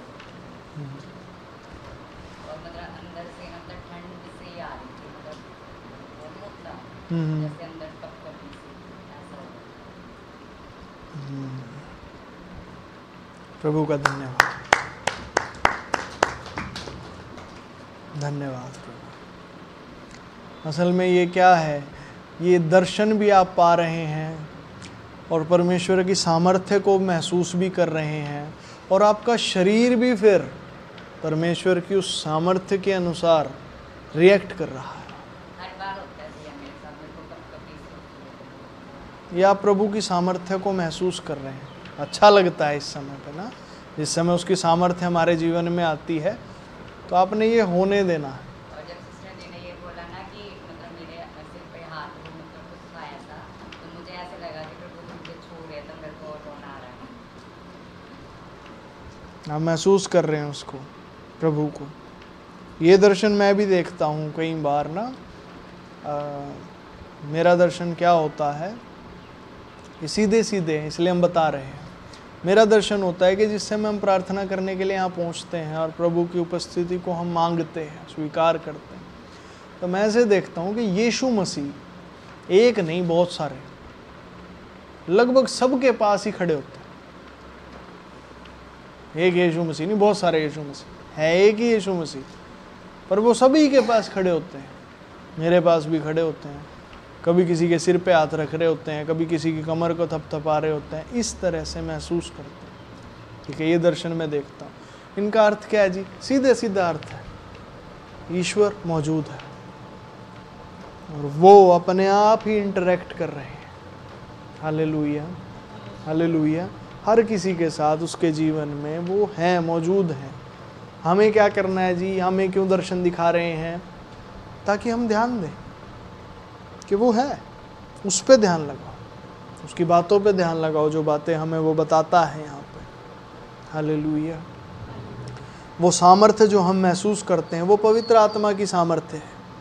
हमें डरने की ज़रूरत नहीं है कि कोई बाहर कोई और आत्मा है, कोई ये है, कोई वो है। हमारे पास पवित्र आत्मा है, सबसे सामर्थ्य आत्मा, उसके ऊपर कोई नहीं। Hallelujah, hallelujah, hallelujah. ठीक है जी, तो हमें उसी पे ध्यान लगाना। ठीक है, ये उपस्थिति जो हम महसूस अंदर कर रहे थे, तो ये इस बात को दिखाती है। ठीक है, फिर जो तीसरी चीज़ आपने बताई कि ऐसा लगा कि कोई छू रहा है, ठीक है, प्यार से, जैसे वो दिखाता है परमेश्वर के प्रेम को, कि आपको प्यार के लिए ना और कहीं भटकने की ज़रूरत नहीं है। समझ रहे हैं? आप सही जगह पे हैं, सही व्यवस्था में हैं, आपको इधर उधर देखने की ताकने की ज़रूरत नहीं, यहीं से सब कुछ मिलेगा। जितनी चीज़ें गड़बड़ हैं हमारे जीवन में वो देखिए ठीक होती जा रही हैं, और जो बची हैं वो भी होती चली जाएंगी। आमीन। आज्ञा मिली थी ना एक बार कि हमने जो यहाँ चित्र बना था ऊपर, चौड़े स्थान में हमें ध्यान रखना है। जहाँ पे शांति आ चुकी है उन्हें देखो, जहाँ शांति नहीं आई है उन्हें नहीं देखना। जहाँ शांति आ चुकी है उन पर ध्यान लगाना। आमीन। आपका काम वो, ये आज्ञा थी। ये करेंगे कैसे? इसके लिए शिक्षा क्या थी बताइए? गवाहियाँ देखो, प्रार्थना करते हो तो जो आपने मांगा है उस पर ध्यान दो। क्या मांगा है आपने, और फिर मिला कि नहीं मिला, उस पर ध्यान भी देना है। ऐसे नहीं है मांग के छोड़ दिया जी अब पता नहीं देख लेंगे, ये कोई बात है? आपने मांगा है तो देखो मिलता है नहीं मिलता है, क्या जवाब आता है ईश्वर का, सारी चीज़ों पे ध्यान लगाओ आप। शिक्षा ये है इसके लिए। हालेलुया। आप ध्यान लगाओ वचन पे। और डांट क्या है इसकी? डांट ये भैया, अगर आप चौड़े स्थान में ध्यान नहीं लगाओगे आप आनंदित नहीं रह पाओगे, और अगर आनंदित नहीं रहे तो शरीर खराब होगा। शरीर खराब हुआ तो आपने परमेश्वर का नुकसान किया, परमेश्वर की मार आप पे पड़ेगी। नहीं जी, मसीह यीशु में मार नहीं पड़ती है हमारे पे, ठीक है, मान लिया मार नहीं पड़ती, पर परमेश्वर का नुकसान करना जरूरी है आपको?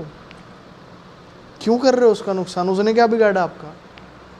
वो तो नहीं ना आपके विरोध में है, जब वो आपको तो मार भी नहीं मार रहा हो यीशु मसीह में, आपको और अलग तरीके से दंड भी नहीं दे रहा, तो आप क्यों उसको नुकसान कर रहे हो भाई?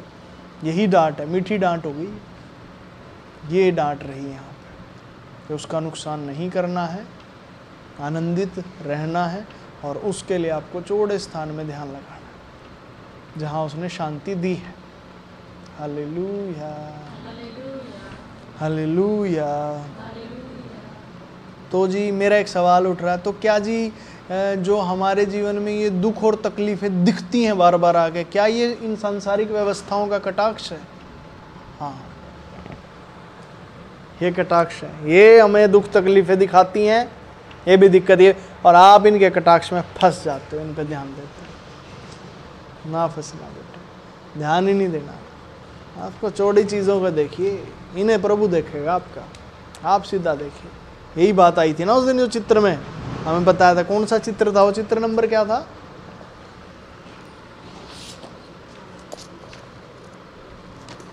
देख लेते हैं ना, ये रहा चित्र नंबर 28।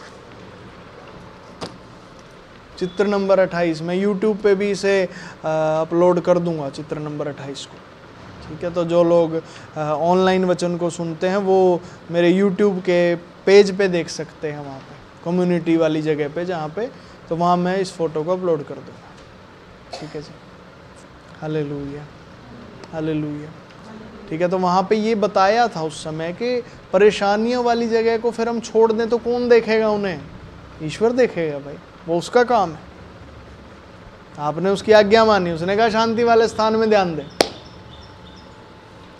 ठीक है, आपने उसकी आज्ञा मानी, अब वो आपका काम करेगा, परेशानियों को वो हटाएगा, ये उसका काम है। हालेलुया। गवाही है शिष्य, बताइए शिष्य।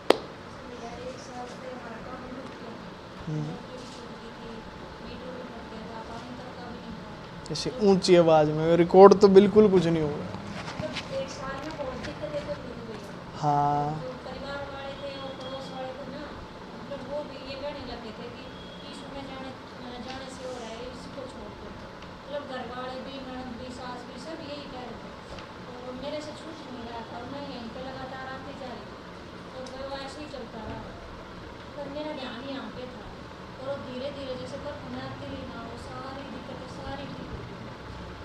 और जो वो कह रहे थे ना कि इसकी वजह से हुआ, एक दिन मुझसे मेरे से यही निकला कि ठीक है यीशु ने किया तो सुधारेगी बेटा, उनको लगता है। तो वो बोले उसमें ध्यान कर ले, माता का कर ले, मैं नहीं करती, मैं तो वही करूँगी और जो बिगाड़ा है तो सुधारने वाला भी वही, और मेरे सारे काम हो गए। हालेलुया। प्रभु का धन्यवाद। सिस्टर ने गवाही दी कि उनके जीवन में और घर परिवार में चीज़ें बिगड़ रही थी, काफ़ी चीज़ें बिगड़ी हुई थी। ठीक है, क्या क्या बताया सिस्टर? काम भी छूट गया था, नौकरी भी छूट गई थी, बिजली की समस्या भी थी, मीटर भी उनका उतार लिया गया था बिजली का, और क्या कुछ बताया आपने? की समस्या जैसे औरों के घर भर रहे थे ना भैया, वो पानी भी नीचे से जैसे मशीनें लगी है इनकी वजह से पाइप भी टूट गया था, पानी तक भी नहीं था। पानी की समस्या भी उनके घर में आई, फिर और लोगों का दबाव भी उनके ऊपर आया कि तुम प्रभु को छोड़ दो, इधर उधर अपने जीवन बिताने लगो, और चीज़ों में ध्यान लगाओ।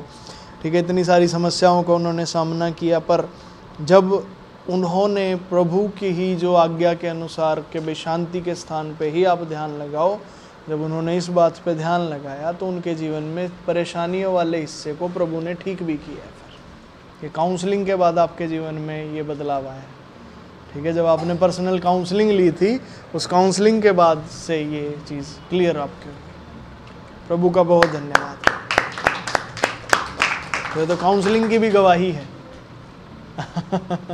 हालेलुया। ये तो काउंसलिंग की भी गवाही हुई कि काउंसलिंग के बाद लोगों के जीवन बदल रहे हैं।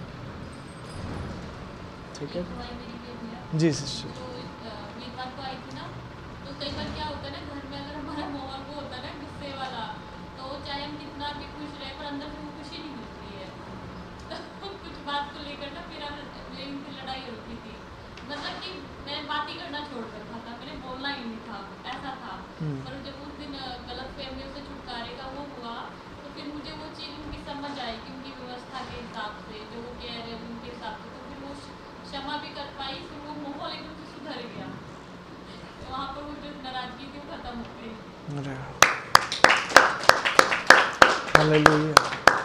मेरी भी गलत फहमियों की तो ये गवाही है। कितनी चीज़ें और कितनी ही बातें गलत फहमियों की वजह से ही बिगड़ी हुई हैं ज़िंदगियों में। असल में वो बात वैसी होती ही नहीं है जैसी हमें लगती हैं, यही गलत फहमियाँ हैं। तो मैंने भी जब इन चीज़ों को मेरे को भी दिखाया ना प्रभु ने कि बेटे ये भी गलत फहमी है, ऐसा होता ही नहीं, वैसा होता ही नहीं, वो चीज़ें उस तरीके से होती नहीं है, सब गलत फहमियाँ। और जैसे ही फिर मैंने उस बात पे विश्वास किया, शांति आ गई अंदर से। तो गुस्सा मेरे अंदर उबल रहा था ना उन लोगों के प्रति, उन चीज़ों के प्रति, नहीं इन्होंने भी ऐसे बुरा किया, उन्होंने भी वैसे बुरा किया, उसने भी गलत किया, उसने भी गलत किया। बाद में जब मुझे पता लगा गलत फहमी है ये, ऐसा होता ही नहीं है, सामने वाला ये सोच के कर ही नहीं रहा आपका बुरा कुछ, गलत फहमियाँ हैं। जो आपको लग रहा है नहीं नहीं ये तो मेरा ही बुरा करना चाह रहा है, ऐसा है ही नहीं बेटे। तो व्यवस्थाएं ऐसी हैं और व्यवस्थाओं से डील कैसे करनी है ये हमें सिखाया जा रहा है। तो बेटे व्यवस्था से ऐसे डील करनी पड़ेगी तुझे, ऐसे सीख इनसे डील करना, अन्यथा इन पर राज कैसे करेगा। आपको इनकी सिस्टम ही समझ नहीं आता, आप इन पर राज कैसे करेंगे। आदम को राज करने के लिए बनाया ना, तो अगर आदम समझता ही नहीं तो राज कैसे करेगा। तो इसीलिए हमें ये समझाई जा रही है। आमीन, हालेलुया। तो मैंने भी अपने जीवन में कई हिस्सों में शांति देखी है, जहाँ जहाँ गलत फहमियों को दूर किया गया शांति आई। Hallelujah, hallelujah. और कोई बात जी? 5 मिनट और है हमारे पास जी। अभी ना पिछले इस शुक्रवार को ही हम कहीं गए हुए थे, तो उससे पिछली बार भी ऐसा हुआ कि वो एक ऐसी जगह आती है भैया कि मतलब वो देखने में तो है बिल्कुल पार्क सा, मतलब हट वगैरह लगे वैसे कुछ लग रहा था देखने में। तो हम जैसे अनजान बंदे तो ये सोचे कि ये पार्क अंदर चलो। पिछली बार भी हम जैसे जाने लगे ना, तो अचानक ही कोई बाइक वाला आ गया, उसकी टक्कर लगी, अचानक से ही आया, कुछ पता नहीं था। तो तो उस टाइम तो ठीक हो गया, फिर हमने सोचा चलो इसके अंदर नहीं जाना हमने, चलो अपना घर ही चलते, मतलब उस टाइम वो चीज़ रोक रही थी हमें कि वहाँ अंदर नहीं जाना, पर वो टेंडर वीडियो के चक्कर में फिर हमने अपनी बार फिर सोचा चलो चलते अंदर वीडियो बनाते हैं। वो भैया हमने गेट भी खोला, मतलब खेत ही खेत है सामने, मतलब पार्क सा है वो, आसपास कोई है भी नहीं बताने वाला कि यहाँ पे नहीं जाना। हम अंदर चले गए, कुंडी भी खोल ली, उन्होंने किसी ने ना अपने दादा दादी की फ़ोटो लगा दी थी उधर, और उनके लिए वो झूले बनाए हुए हैं आमने सामने उनके बैठने के लिए, और कुआं बनाया हुआ है भैया, सब कुछ सही। जैसे ही हम वहाँ गए ना थोड़ा सा झूले के पास, वहाँ का तो वातावरण ही बदल गया, मतलब ऊपर से कौवे जाने लगे, मतलब अजीब सा फील होने लग गया वहाँ पे। और फिर हमने उन झूलों पे बैठ के फ़ोटो खींचना, मतलब भारीपन सा हो गया शरीर में, फिर डर सा हुआ कि अब तो निकलना है, निकल तो गए पर वो भारीपन सा रहा। पर जो भाभी है ना, तो वो पहले जैसे उनके अंदर माता वगैरह आती होगी, उन्होंने तो क्या किया, वो तो अपना मंदिर में रुक के अपना आहुति वगैरह लगाने लगी। मेरे को तो विश्वास यही था कि कुछ नहीं हो सकता, मैं वहाँ खड़ी रही, उसका तो शरीर हो गया ठीक, मतलब ठीक हो गई वो भैया। मुझे रात को ना वो चीज़ें दिखी, पर मेरे को ये था कि मैं यहाँ पे आपके मेरे साथ ऐसा कुछ नहीं, मुझे वो चीज़ दिखी पर भैया मेरे पे हावी नहीं हो पाई। एक दिन तो मैं सो नहीं पाई, 4 बजे तक ऐसे जागती रही, वो चीज़ें दिखी मुझे, वो आदमी दिख रहे हैं मेरे सामने, मुझे वो सारी चीज़ें दिख रही हैं। फिर नेक्स्ट डे मैंने जैसे वो प्रार्थना की ना कि मैं आपका लोग का बाड़ अपने चारों ओर लगाती हूँ, तो किया तो मेरी आँख बंद तो नहीं कर पा रही थी, लेकिन फिर मैं ऐसे ही सोई कि मैं 9:30 बजे उठी सुबह, फिर मुझे कोई फ़र्क नहीं पड़ा मुझे तो उससे। अभी ठीक है बिल्कुल। हाँ जी। और पहले भैया अगर इस चीज़ में ना होती ना, तो सर में दर्द की जो चीज़ें दिखती, तो मेरे अंदर यही था कि कुछ नहीं कर सकती है मेरा, ये मेरे को वैसा दिख रही है, और मेरे ऊपर हुई भी नहीं, मुझे जो मेरे ऊपर कुछ असर भी नहीं पड़ा। हालेलुया। अब ये तो सही में गवाही है, प्रभु की मजबूती की गवाही है कि जो वचन हम ले रहे हैं वो हमें मजबूत कर रहे हैं। हालेलुया। हम ऐसे ही नहीं है अब के वचन मिल रहे हैं और हम हल्के ही रह रहे हैं, हम मजबूत होते जा रहे हैं हर दिन। Hallelujah hallelujah. जैसे जैसे हम वचनों को ग्रहण करते जा रहे हैं। ठीक है जी, ठीक है, करें प्रार्थना। ठीक है जी।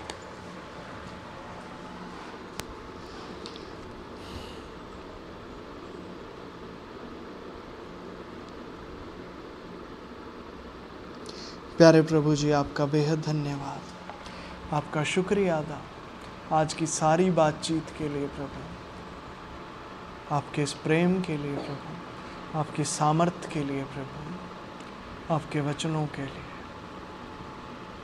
आपका धन्यवाद। आपसे विनती और प्रार्थना करता हूँ प्रभु कि हम आपके व्यवस्था में दृढ़ और मजबूत होकर चलना चाहते हैं, हम इसे स्वीकार करते हैं प्रभु। हमारी सारी भेंट, सारे दान इसी बात के अंतर्गत आप में ग्रहण हो। जिसके हृदय में कोई भेंट या दान है वो सोच सकते हैं।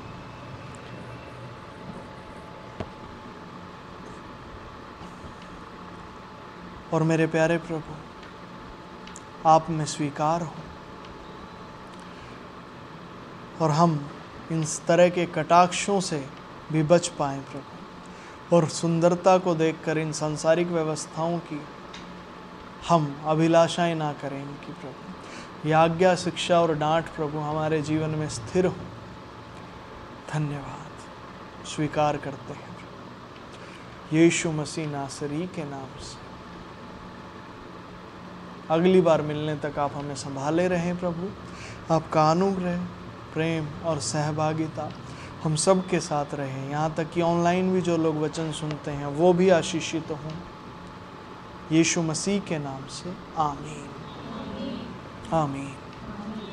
Hallelujah hallelujah hallelujah. ठीक है जी, ऑनलाइन वालों के लिए एक बात मैं बोल देता हूँ। ऑनलाइन जो लोग दशवांश, भेंट, दान या भली वस्तुओं में सिखाने वाले को सहभागी करना चाहते हैं, उनके लिए मैं आज जब ये वीडियो अपलोड करूँगा, आज या कल जब भी आपको मिलेगी, तो आपने क्या करना है उन सब चीज़ों के लिए, आपने वहाँ पे डिटेल्स में देख लेना है, वीडियो की डिटेल्स में।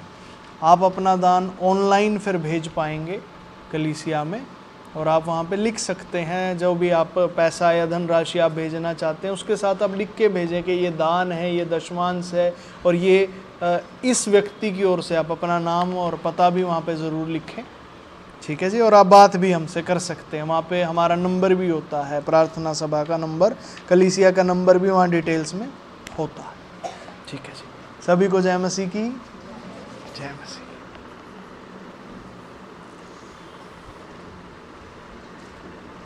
प्रभु जी आपका बेहद धन्यवाद आज के इस दिन के लिए, इस समय के लिए प्रभु।